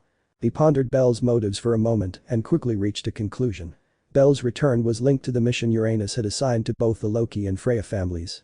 Furthermore, it must be connected to the creatures Alan and Ottar had encountered. Does it have anything to do with the dark creatures that appeared recently? Belle still didn't react, seeming oblivious to the situation. The ones that dissolve into a black liquid. For the first time, Riveria noticed a slight change in Belle. The air around him became restless, but it lasted no more than a second. Just as quickly as it came, it was gone. It was fleeting, but long enough for Riveria to detect it. Without a doubt, that issue certainly worried Belle. Belle stared thoughtfully at his plate, moving his fork in circles around it. A squeaking sound, unnerving to beastmen, was emitted by the fork scraping the plate. "You know," Belle began, without turning to look at her. "That's something you shouldn't know." Belle's red eyes lifted and pierced Riveria. "Tell me everything you know," Belle asked. "We don't know much about the creatures. We only know that Uranus was restless for some unknown reason, then the Freya family reported 3 creatures that dissolve into black liquid upon death," Riveria explained. "Describe the creatures." Belle's tone changed. It became demanding. He almost seemed to be getting anxious. The first was a small humanoid with a skull for a head.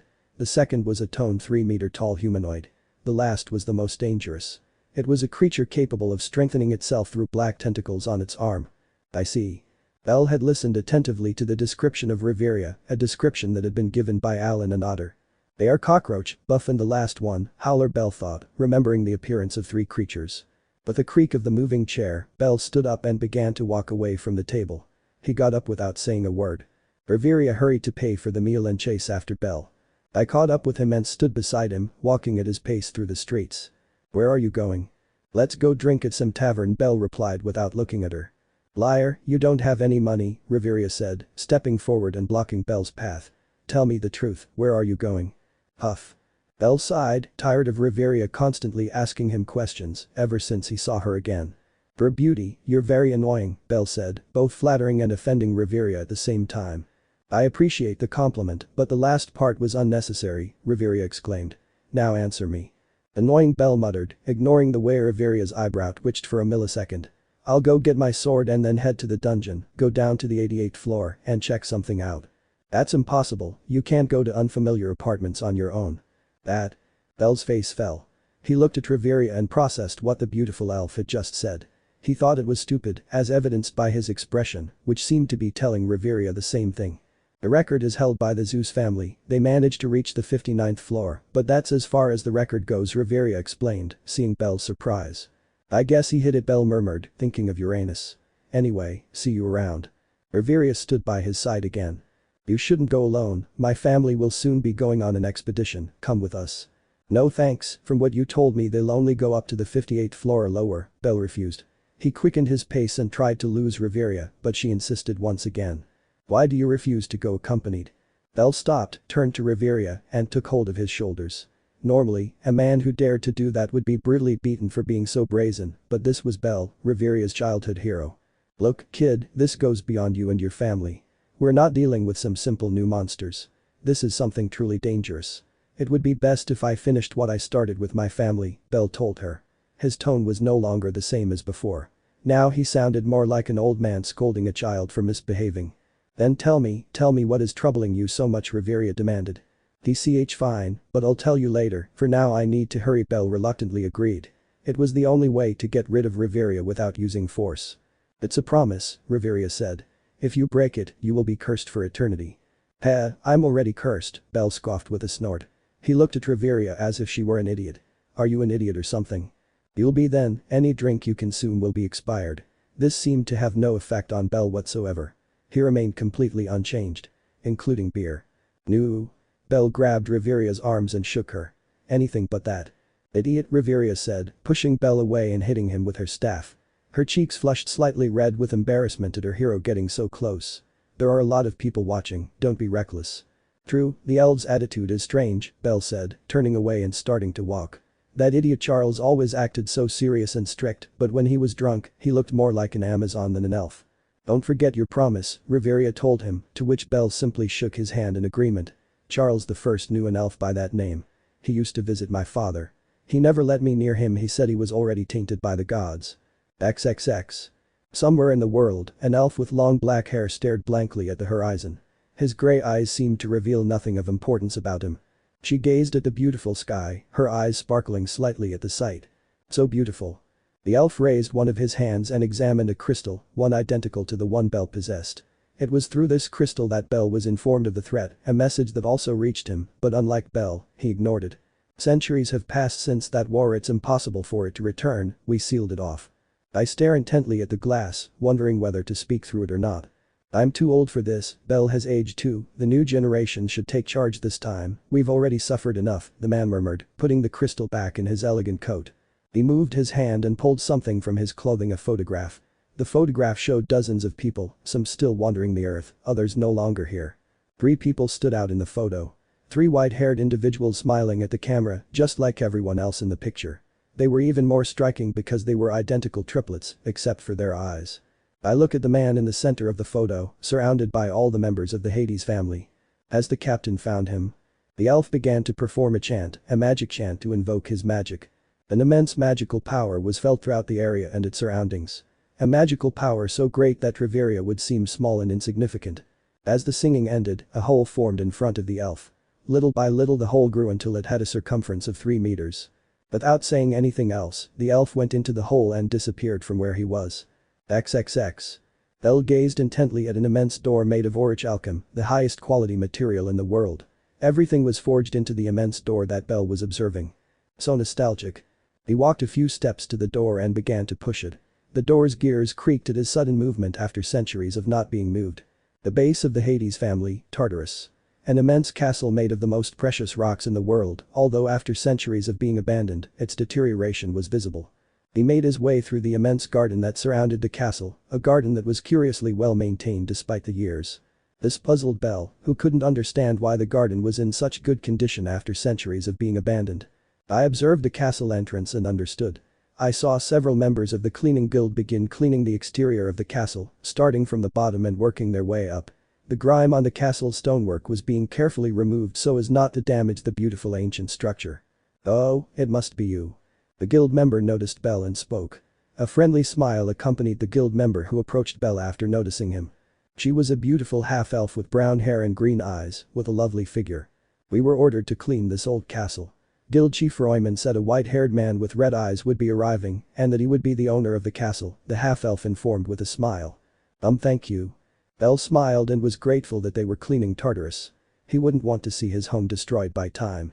"You can come in now, we'll continue cleaning the outside." "Thank you. By the way, my name is Inatal. Please inform me of anything related to the castle and I will take care of it as quickly as possible." "Thank you."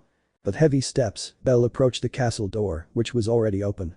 He entered the castle, passing through the long corridor that led to his home. Along the pillar were dozens of sculptures, each one representing a member of the Hades family with their respective equipment. His attention was drawn to 3 sculptures together, 3 identical white-haired figures. The first was a white-haired man over 2 meters tall, wearing heavy armor covering his entire body, armor of a metallic gray color. In one hand he held a helmet, in the other an enormous hammer. The second man wore an elegant black suit with gold details adorning it all over. In his hand he held a cane, the kind a person with walking difficulties might use, except that this one had a gem embedded in its center. And finally, there was his statue. He held a greatsword in one hand and his body was covered in black armor. I looked really good," Belle praised himself. He left the statues and began walking through the entire castle, taking 5 minutes to reach his family's warehouse. Dozens of first-class weapons were visible. I ignored them all and walked towards a greatsword identical to the one on his statue.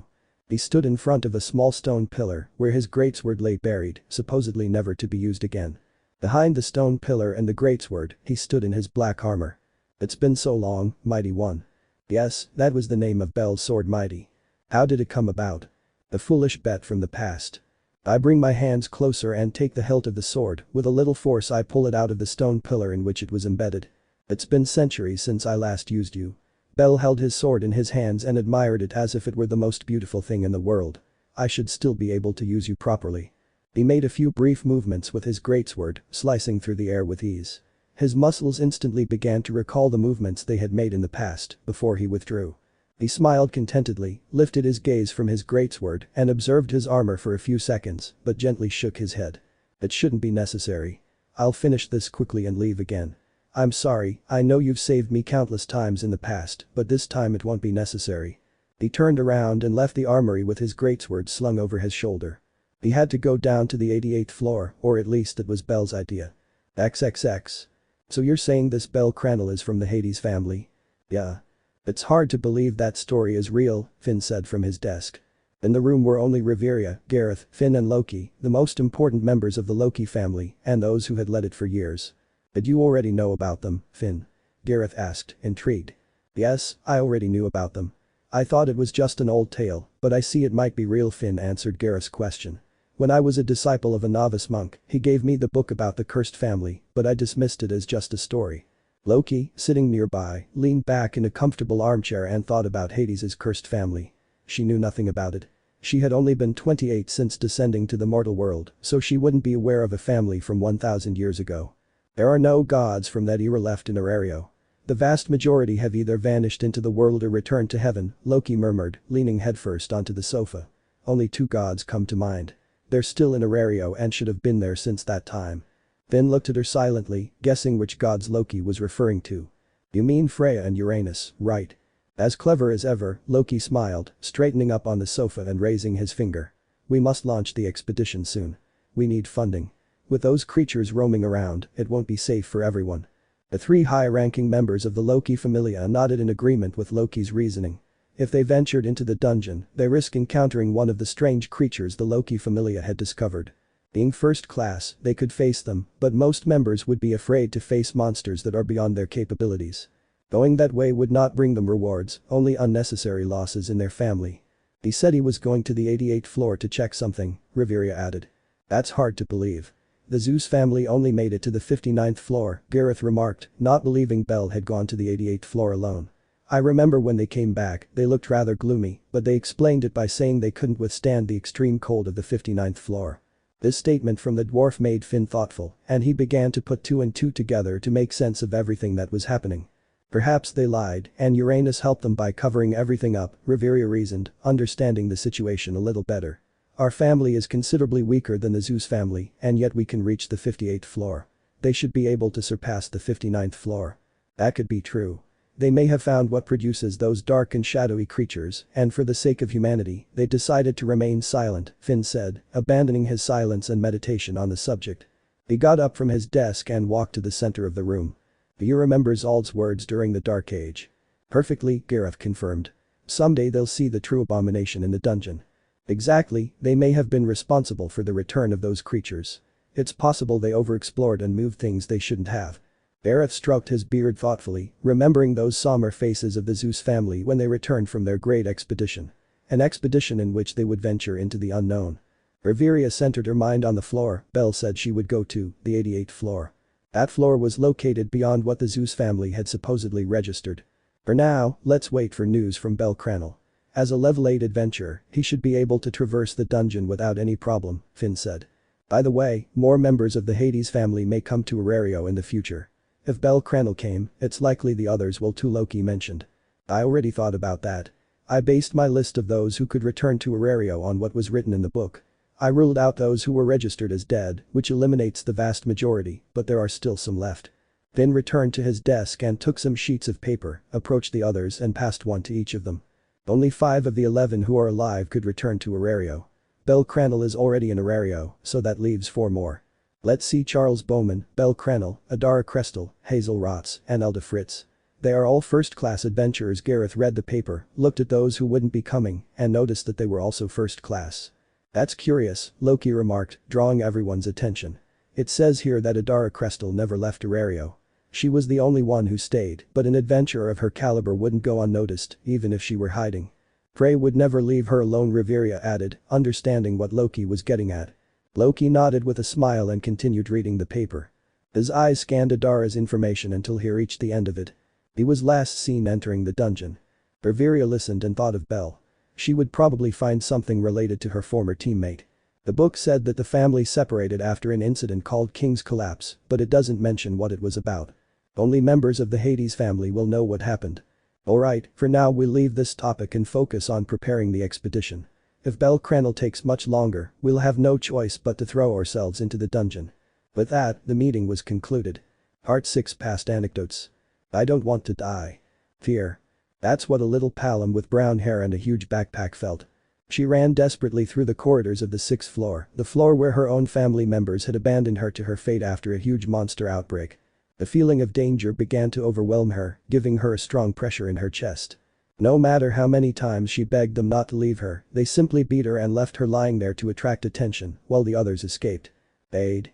She screamed as loud as she could, so loudly that her throat hurt. Yet, she continued screaming, ignoring the pain. She didn't want to die, she didn't want to end her life without having achieved anything significant. If I died, I would do so as an insignificant person in the world. Ah. A monster stood before her, a war shadow. He raised his claws high, and from his position, Lily knew he was aiming for her face, possibly trying to decapitate her with a single slash of his claws. He felt powerless. He could not defend himself against that monster, and even if he tried, he would only end up dying. He closed his eyes helplessly, knowing that his end had come. I'm waiting for the attack. Seconds passed and she was still alive. She didn't know what was happening, but she was afraid to open her eyes. It's been many years since I explored myself in the dungeon, a male voice said beside him. He tentatively opened his eyes, wanting to see what had happened in his apparent death at the hands of the war shadow. Hello, girl. A man about 6 feet tall greeted her amicably, smiling warmly and seemingly unaware that she was in a dungeon. He had a long, unkempt white beard, and his red eyes regarded her with curiosity. In one hand he carried a seemingly ordinary greatsword, lacking the flamboyant design often seen on adventurers. It was a standard weapon, though its quality was readily apparent. It was of top quality. Lily could easily tell it was a first-rate weapon. Any low-class adventurer would dream of one day owning a weapon of such quality, one like that white-haired man's greatsword. What happened? Her voice was trembling, still dazed by her previous situation, she asked about what had happened. You mean War Shadow? I'm sorry, he was your prey and I scared him off with my presence. The man apologized, scratching the back of his neck. But what's done is done, see you around. That was a lie. Belle had indeed defeated the monster, but he chose to lie to avoid having any more damsels in love with him for saving them. He had enough with one royal elf. He didn't want another. Lily looked at the man in surprise. She didn't understand the talk about presence. She didn't feel any presence emanating from the man. In fact, the man didn't emit anything, as if he wasn't there in the first place. She saw the man walking away, so she decided to scream. Wait. I already told you I'm sorry, just forget about War Shadow and get on with your life. I don't care about War Shadow, help Lily. He pleaded. The man was his only hope of getting out of the dungeon alive. That last part caught the man's attention, causing his gaze to briefly shift to the Palom. Before the man could speak again, he was interrupted by the footsteps of another person approaching them. Entering from a hallway, a figure approached. Stay away from her. A serious voice appeared. It belonged to an elf covered by a green cloak and carrying a wooden sword. The elf ran until she stood in front of Lily, ready to defend Lily from the enormous man who, according to her, was threatening Lily. I heard you scream, little one, the woman said without taking her eyes off Belle. But. Don't worry, it won't touch you. Lily tried to explain the situation to the elf, but the elf seemed to have already drawn her own conclusions. She heard a girl calling for help, rushed to the scene, and saw a disheveled-looking 2-meter-tall man staring at a small Palom, who had tears in her eyes. He didn't have to think long to reach the wrong conclusion. I don't understand what's happening, but I have to go, goodbye, the white-haired man said, not understanding what the elf was talking about. You won't escape, you scoundrel. The elf decided to hand Belle over to the Ganesha family to pay for his misdeeds, even though she hadn't seen anything. But she knew from the Palom's scream that something bad had happened. Slash. I tried to incapacitate the man with a blow to the head from my wooden sword. The wooden sword slashed and rushed toward the man's head. It closed a distance between his head and its point at great speed, one that Lily couldn't even see. It can't be. Who are you? The elf took a few steps back, stunned. She looked at the man and then at her sword, which was still trembling from the strong blow. It was certainly a blow, but it didn't have the desired effect. He had only managed to ruffle the man's long, unkempt beard. The sword struck the man's head, but he remained unfazed. Instead of focusing on the cut of the wooden blade, the man stared intently at Ryu, as if looking beyond it. His red eyes became intensely piercing, taking on a hostile appearance. Little girl. Crannel walked slowly towards Ryu, his greatsword held in his hand resting on his shoulder, ready to slide and slice anyone in two. His aura began to reveal the vast difference in power between them, a difference so stark it deeply troubled her. She knew immediately that this man was top tier. Her family didn't know her. It was impossible to know every adventurer in Orario, not even the strongest ones. She was no longer an adventurer, so she wasn't aware of every prominent adventurer, only those mentioned in the fertility hostess.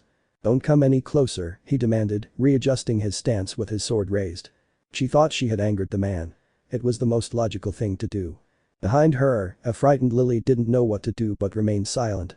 Belle advanced silently, without making another sound.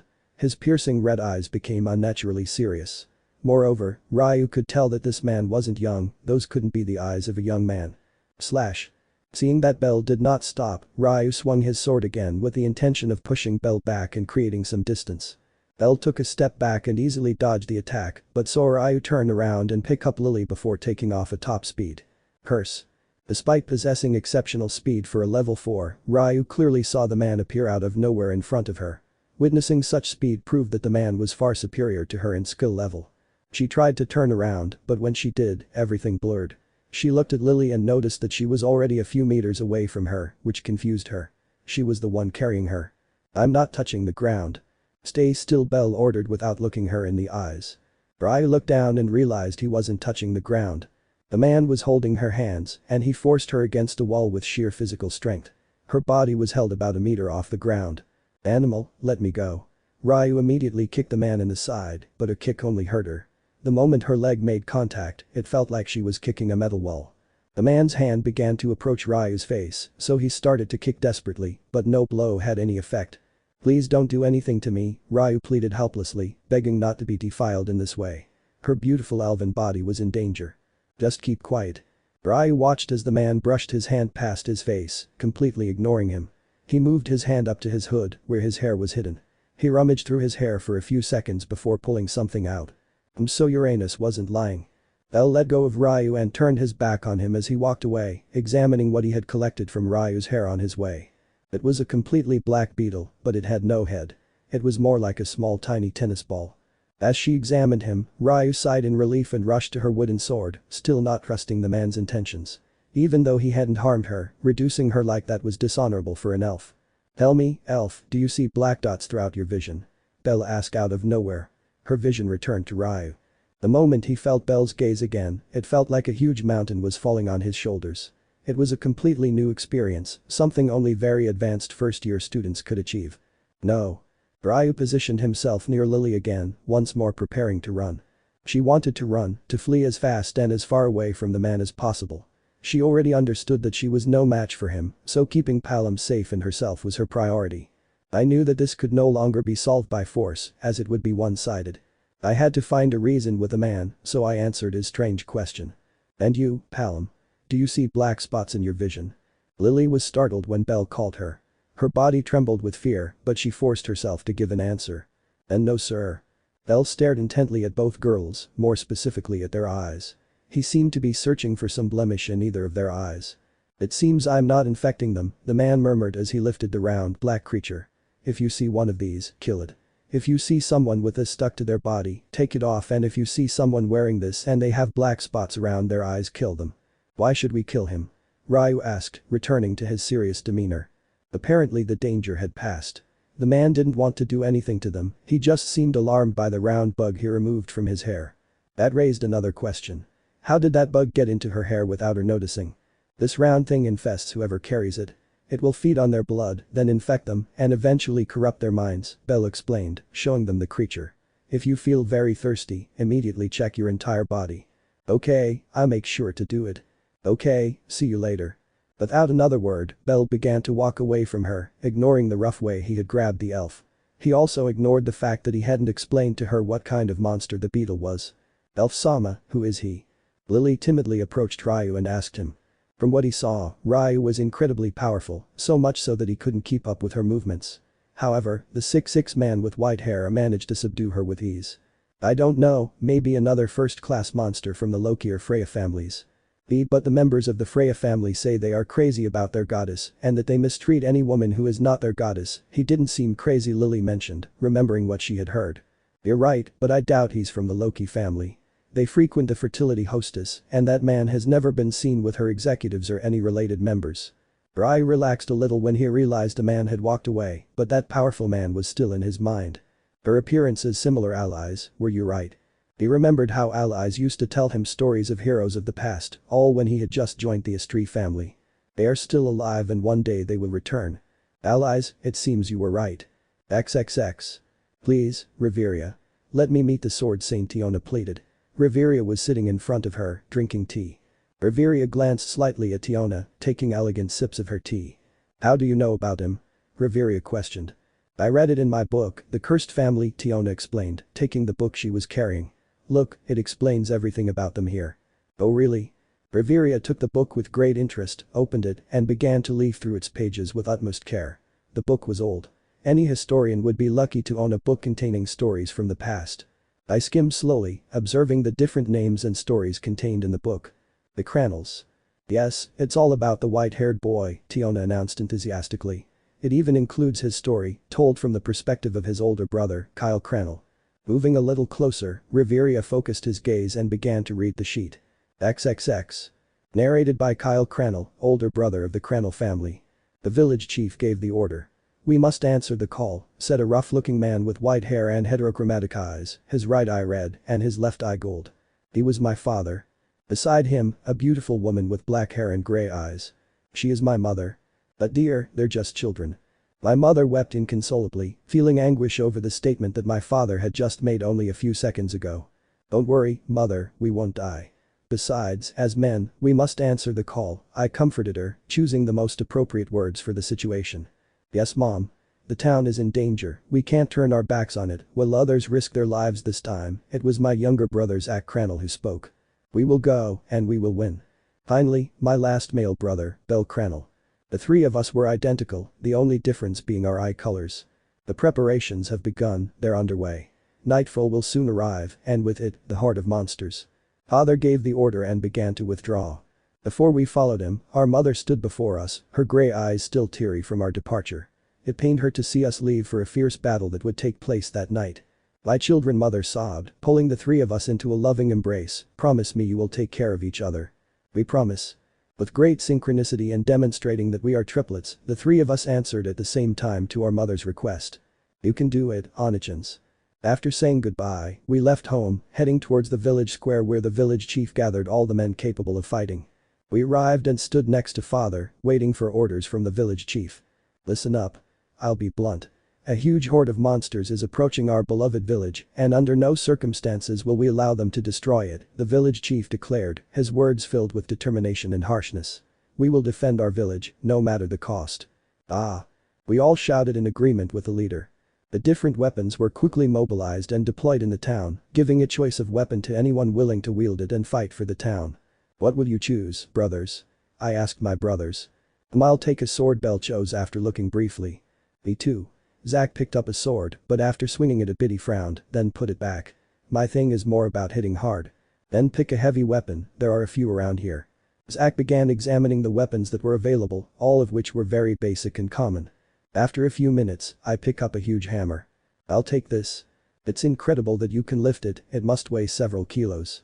Despite being identical in appearance and build, Zach was always the physically strongest of the three. You could say he was the strongest brother. What will you be carrying, Kyle? Belle asked, noticing that I still hadn't chosen a weapon. I suppose I'll take a sword too. I approached the swords, but decided to take a saber instead. I think a saber is faster. After each of us chose a weapon, we approached the area where the village mercenaries would teach the basics to us villagers who had no idea how to use weapons. It was understandable that we didn't know how to use a weapon. We were villagers who didn't fight. The best thing we knew how to do was farming. That's what our family did. Fortunately, the village had a few low-level mercenaries, but enough to make a difference in the fight. They were a mercenary group passing through the village, but they stayed after hearing about the monster invasion. They were royal posse. They had a total of 6 mercenaries. I'll go with him, Zach said, starting to walk towards a huge beastman who was carrying a huge axe and a huge hammer in his respective hands. Let's go to him, Belle said. I looked where he was pointing. In a more secluded area, a thin man was demonstrating sword movements. Yes, let's go. The two of us started walking, passing between the people who were with the other members of the mercenaries. When we reached the man, he nodded and continued his explanation of the proper use of a sword. He wouldn't teach us anything advanced, just enough to be able to use a sword without cutting ourselves. While I was listening to the lessons, I felt like someone was staring at me. I turned my head and saw an old man in a robe staring intently at me. 2 tiny magic circles appeared in his wrinkled eyes. He was the mercenary group's mage, but because he was a mage, no one in the village approached him to learn, since no one knew anything about magic. Learning to properly balance a weapon wasn't the same as learning magic. Besides, we didn't have much time, so magic was out of the question. As he looked at me with those magic circles in his eyes, the old man smiled and began to approach us. "Boy, you have a great affinity for magic. Wouldn't you like to learn magic?" the old man asked me. Me, magic? Yes, young man, the magical power you hold within is immense. You could become a powerful wizard in the future, the old man assured me. I don't know, there isn't much time to learn magic, besides, it's very complicated. If you're unsure, try to decline the offer subtly. Don't worry, I'll teach you some basic offensive magic, but it'll be quite useful against the monsters we'll face, the old man insisted. Besides, we'll need another mage. I can't cover everything myself. Oh Kyle, you can make the most of this, Belle told me, urging me to take the offer. Hesitant, I began to think about what to do. There wasn't much time left before the hour arrived. We only had until nightfall, and that was little time to learn how to use magic. I needed the basics, plus anything related to magical power. Which I know absolutely nothing about. But since we're at it, I suppose trying won't hurt, even if it might just waste what little time we have. Okay, I'll go with you. Perfect. The old man smiled his wrinkled face and looked at the swordsman. John, I'll take this one. Whatever you want, just don't waste his time with your stories. You don't have much time to teach him. Haha, I won't do it. The old man beckoned to me and began walking to a more secluded area. We would go far enough away that the magic I used wouldn't harm others, but close enough to be seen, and perhaps I could find someone else interested. To begin with, my name is Arlong and I am a wizard, Arlong introduced himself in a polite tone. My name is Kyle Crannel, the eldest of the Crannel brothers. I introduced myself while bowing slightly, just as my mother taught me. Of the 3 of us, I was the only polite one. The other 2 acted like complete idiots, especially Zach. He seemed determined to be the king of idiots. Although, I think a better word would be reckless. A smile appeared on Arlog's face. It seems he liked my manners. You have good manners, your mother must have raised you well. Of course, my mother is the best mother in the world, he said, proud of the mother I have. Arlong stepped back a little from me, walked over to a huge bag, and rummaged through it for a second. Then he pulled out a wooden staff similar to his own. Here, this is a staff for you, I informed him, extending the wooden staff. It's a special staff, made from a branch of Alf's sacred tree. Alf. That caught my interest. The royal forest of Alf is where the elves live, including the royal elf family. Entering that place without being an elf is impossible, not to mention absurd. The elves of that place are very wary when dealing with people from outside their forest. How did you manage this? Alf's royal forest is strictly secured, I asked incredulously. Don't ask unnecessary questions. Arlong ignored the question and dismissed it without interest or importance due to the gravity of only possessing this wooden staff. Many wizards would kill for him. A war could even break out if the elf queen, Seldia, were to find out. We don't have much time, so we'll skip a lot of the magic steps and get straight to the important stuff, Arlong declared, eager to teach me. First, I'll teach you how to sense your mind, then I'll teach you how to use magic. Simple, right? You skipped all the fundamental steps. Upon hearing her declaration of apprenticeship, I couldn't help but shout. She was going to skip all the steps to learn magic, and the worst part was that she said it with such confidence that it exasperated me. Arlong, for his part, frowned. I am the teacher, therefore I decide how to teach you, he emphasized. Now be quiet and listen. That's how I first learned magic, although the burns from my failures remained on my body as a reminder of my effort. It turned out that he had an innate talent for magic, being able to understand it quickly and without its fundamentals. Arlong even offered to make me his apprentice if we managed to survive. And so night finally came. Everyone to your positions. My brothers and I would be in the north of the village, and the wizard and the others would be in charge of killing the monsters while I shot magic at large areas. My quick learning of magic helped me to learn 2 spells, although they were very basic. Remember, we have to protect each other, Belle said, a sword strapped to his waist. On his back, a greatsword was held by a leather guard. Footsteps approached me, I turned my gaze and looked at Zach. We've got you covered. He was wearing some pieces of armor. Belle and I were also wearing the same thing as Zach. Since the 3 of us are triplets, we decided to wear the same armor. A helmet and a metal breastplate, with arm and leg protectors and light metal gloves. We were three stupidly identical little knights. My breastplate was different. It was made of leather and had a gem embedded in its center. According to Arlong, it was a mage's breastplate, and the gem would increase my magical power, although it was rather uncomfortable. Listen up, guys. Approaching with other men, the leader of the northern zone reprimanded us for not being in our positions. I walked to the front of the northern group, looking at everyone as comrades. "We won't let a single monster through," he said, his words resolute. He was a member of the mercenary group, with one member stationed in each direction to secure every area. Look at the dark sky, peaceful and without turbulence. Tap tap tap. Dozens of footsteps began to sound in the distance. The fact that they were audible indicated the number of monsters that were beginning to approach. Upon hearing them, I saw several men swallow hard in anticipation. But none of them retreated. They held their weapons and stood firm in their positions. Everyone knew what we were fighting for. "They're coming," the leader murmured, gripping his axe. "Prepare for the clash." I held the staff and prepared myself, determined. I looked at my brothers and nodded to them. They looked at me and nodded in return.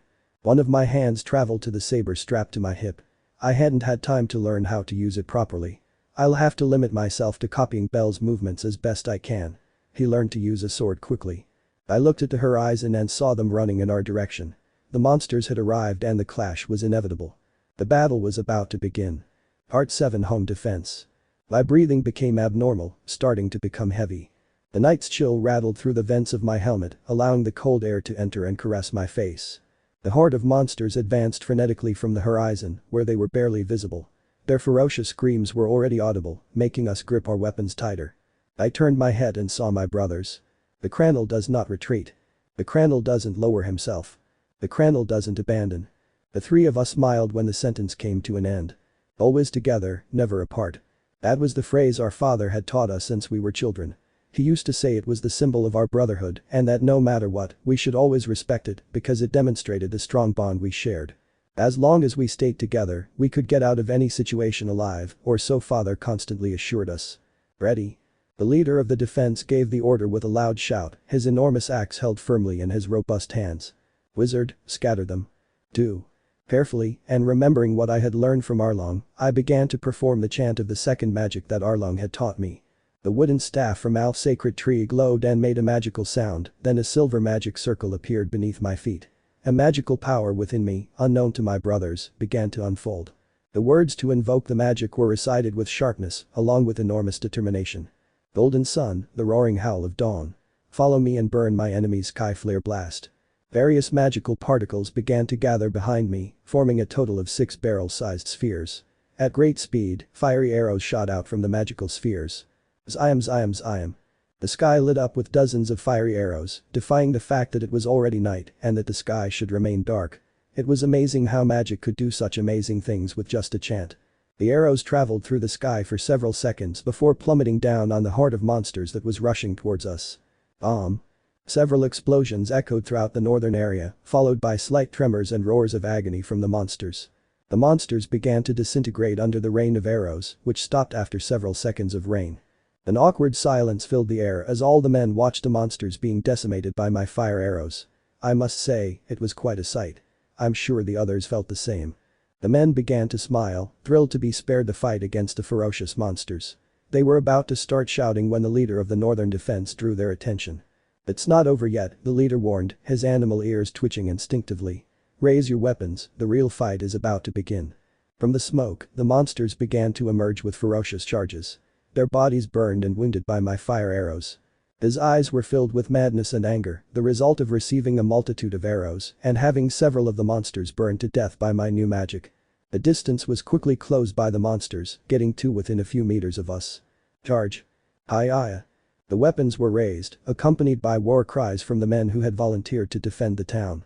All were determined and resolved to defend their homes and families. "Let's go. Fearless."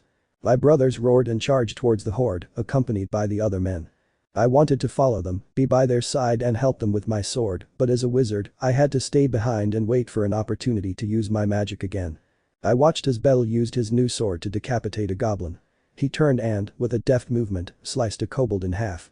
Most of the monsters were the weakest of their kind, but to mere villagers, they were deadly. It had been a stroke of luck for the village that the monsters weren't as powerful as those in the stories. Instead, we were attacked by weak ones, against whom we could defend ourselves somewhat. A few meters away from Belle, Zack swung his warhammer and smashed the monsters' heads with his immense strength. The monsters paled before Zack's power, not even a sliver of it remaining. Go away.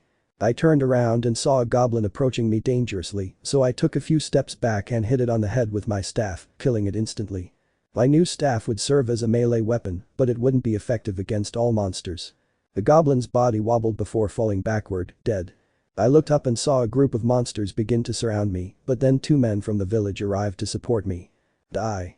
I drew my own sword and began to decapitate monsters, the easiest ones, so I could get used to using the sword since I didn't know any basic techniques and was only replicating Belle's movements. Boom. A loud explosion echoed far from our position, from the south where our log would be fighting. Dust traveled from south to north, obscuring the vision of monsters and humans alike. Wiping the dust from my eyes, I looked south and sweated as I saw the immense silhouette of a monster attacking from the south. The south had already been determined to be the area with the highest level of monsters, so 3 mercenaries were deployed there. The monster that attacked the south was easily 5 meters tall and could barely be seen from a distance. Don't lose focus. My brother's axe voice brought me back to the fight. This fight was truly our first battle. Luckily, the 3 of us were in the same area, except for my father, who was in the east. Zack ran past me and punched a dungeon lizard in the head. The monster roared in pain, but it didn't die, much less give up. It raised its arm and tried to crush Zack, who would be seriously injured if it hit him. Slash. I quickly approached the monster and cut off its arm. The cut was rough and not at all clean, but it served its purpose of saving my brother. Watch out. Zack warned me. I felt a swift movement coming from my right, so I turned and saw the monster's long tail charging in my direction. Hing's technique cut of no return. A swift and powerful slash came from behind the dungeon lizard and sliced it in 2. Its 2 pieces fell to the ground and began to stain the grass with their thick red blood. I arrived on time. Belle had killed the monster, using a precise technique. His greatsword rested in his hands, cleaving the creature in 2. It's great that I was able to learn Petersen's technique. Peter was the mercenary group swordsman, and he was the one who taught Belle a sword technique that allowed for incredibly precise cuts. He was a powerful swordsman who admired the sword champion, who at that time was the best swordsman in the world. It looks like we're winning. I see that. I looked around the battlefield and noticed we were gaining the upper hand. I turned to Belle and saw that he was no longer carrying his normal sword. He was holding his greatsword, which was already stained with the blood of previous monsters. What happened to the other sword? It broke. I cut so many monsters it lost its edge really fast, Belle said, resting his greatsword on his shoulder. We should help the leader. I twisted my entire torso to find the leader, who was engaged in a fierce battle against a barbarian. The fighting was making the ground shake slightly. Without a doubt, if we approached, we would only hinder him with our low level. Watching Peter confront him only demonstrated his immense power, or at least in comparison to us. We'll only get in the way. I shook my head and whipped my lightsaber around to decapitate a kobold that was approaching me. Let's help with that enormous beast. My brothers followed my gaze and noticed a large monkey-like monster covered in white fur with silver fur in the center. It was advancing through the ranks of volunteer men, tearing them apart and crushing them without mercy. It was a silverback, a monster that I couldn't face on my own, but I wasn't alone, I had my brothers by my side. Then let's go.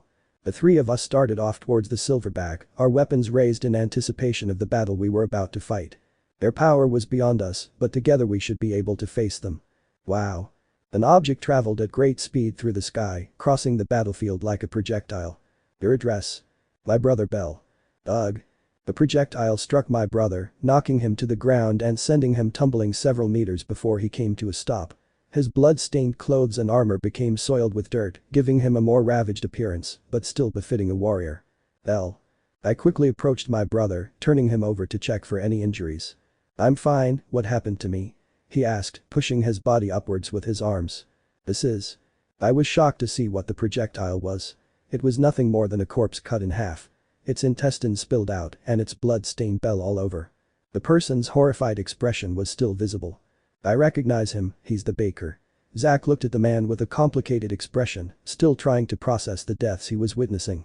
It was a heavy burden for our minds to see people we knew dying defending their town. At least we knew they wouldn't die in vain, of course. If we emerged victorious. We'll give him a proper burial later, let's focus on the fight.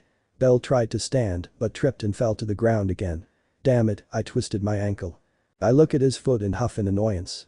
He strained his body and held on to his greatsword, using it for support. He managed not to fall to the ground. Take. I rummaged in my pocket and pulled out a small vial of red liquid. It was an option Arlong had given me for critical moments, but I considered my brother's injury a critical moment to use the potion. Belle took the potion and drank half of it, then uncovered his ankle and poured the other half of the potion onto the wound. Then. I stretched out my hand and helped him up. Eyes, that thing is coming, Zack warned without looking at us, his hands gripping the warhammer tightly. Lose. Heavy footsteps sounded nearby. It sounded like a loud rumble. Something incredibly large was approaching us at full speed. Ah. The silverback approached us dangerously, its enormous arms stretched upwards and then brought down with great force. Its fists were pointed at us, so we had to dodge. Esquiveno. One hit from that thing and we could die. We didn't yet have techniques to strengthen our bodies. We weren't powerful mercenaries who could wipe out the beast in seconds. We were farmers. Our livelihood was growing tomatoes. Zask, your legs. Belle, your arms. I issued quick and precise orders. We couldn't treat this monster like a game, and it definitely wouldn't be as easy as with goblins or kobolds. I began to recite my first learned song. Zack charged at the creature and punched its right leg, forcing it to its knees. He then tried to strike its head, but the monster slammed its fist into the ground. It landed close to Zack, just inches away. The crater formed beneath the impact. It would undoubtedly have been fatal for us to receive that blow from the silverback. We had to be very careful. The attack was desperate, but that desperate attack by the monster bought him enough time to lose Zack. With his giant hand, he grabbed Zack and began to squeeze him. The sound of his armor compressing terrified me. If he continued, he would kill Zack. Luckily, Belle appeared. Hing's technique cut of no return. He swung his sword with force and cut the silverback from the side. His swing was steady, aiming to slice the silverback in half. The cut wasn't strong enough to split him in half, but it still made the silverback release Zack. Unfortunately, it was his first fight, and no matter how talented he was at learning, he couldn't cut that monster in half. But it was surprising how quickly Belle learned to wield a sword. Perhaps if we survived this, he could become a talented swordsman. Didn't I break it in half? Belle said incredulously. He had used that technique to slice through several monsters. Even a dungeon lizard had not been able to withstand his new but powerful technique. Go away. The silverback roared in pain and struck Belle, who reacted and blocked with his greatsword. The attempt to block was successful, but it was ineffective against the silverback's immense power. Belle was thrown several meters, his greatsword trembling from taking the brunt of the blow. Even as he shielded himself with the sword, the force was enough to break Belle's wrists, which had been holding the weapon. Isparel. Zack approached as quickly as he could and punched the monster's ankle. It roared and fell to its knees after receiving the blow. The weeping hell, the glorious heaven. Light that obscures evil, light that protects wretched man. Appear, serve me in your glory luminous white. My hand lit up in a very bright white light, with magical white particles fluttering around it like a feast. The moment I finished, I moved my hand toward the silverback and unleashed a straight-line blast of light. The blast traveled forward and struck the silverback directly, leaving it no chance to escape. Stop. The light enveloped the silverback for a few short seconds, causing it to roar in pain as it was magically struck. The smoke slowly dissipated, revealing the charred figure of the silverback. Its body was burned and its fur carbonized. But the damned creature was still alive, even after that attack, it clung to life. Die now, you wretch. With a powerful blow, Zack approached and struck the gorilla's head from below, pushing it back. His body wobbled and he fell backward. Zack moved closer again and tried to strike his head once more, but the gorilla pushed him away with his enormous hand. With the other, he tried to crush him, but I arrived just in time. Stay still. I clamped my sword into her hand, anchoring it firmly to the ground. It's mine. Zack shouted, running up. He jumped and raised his hammer as high as he could, then brought it down forcefully, aiming for the gorilla's head. The silverback was not defeated, so he raised his sturdy, muscular arm to defend himself, but against all odds and ignoring his injuries, Belle appeared, his greatsword swinging. He didn't care about having broken wrists, he just cut them with them broken. Slash. The greatsword sliced through the sky and cleanly severed Silverback's arm. Blood spurted over Belle and his armor, already badly damaged by the blows. Crash. After losing his arm and his other hand while anchored to the ground, the silverback was finally left unprotected and vulnerable to attacks. Unprotected, he could do nothing against Zack's hammer blow, and his head ended up crushed. Zack stepped back and watched as the silverback slowly fell to the side, dead from the impact. Puff. The heavy body fell to the ground and raised a small air of dust, which vanished into the cold night air. A moment of silence settled in, muffled by the background sounds of fighting from the other men. The intense fight was over. It was brief, but chaotic, or at least it was for us. We had no experience and had managed to kill a powerful monster with only a few hours of training. Biz. Ha ha ha. Ha ha ha. The three of us laughed at our great victory, happy to have taken down such a monster without any of our own losses. 3 of us started against the gorilla and 3 of us emerged alive and victorious. It was a great joy, as well as an enormous feeling of triumph that filled our hearts. We were relieved, so we celebrated briefly as well. The battle is ending, Belle said, looking around the field. The village's defense slowly began to crumble, with almost all the monsters being killed. Only a few remained, so we could consider it our victory. In the distance I looked at the animal mercenary. He had already finished off the barbarian and was now helping to eliminate the remaining monsters. That day was our first victory, our first fight in which we fought together, the first of many to come. It's great. Isn't it? After the reading ended, Tiona jumped up excitedly, thrilled to hear the story of the Crannels again. Riveria, sitting beside her, shared her excitement with a brief nod. It's certainly a fascinating story. The beginning of heroes is always wonderful. There are more stories about them in the book, all told from different points of view, Tiona said, like a child excitedly receiving candy. Now read about when they killed the floor boss in the desert maze. That story is great too.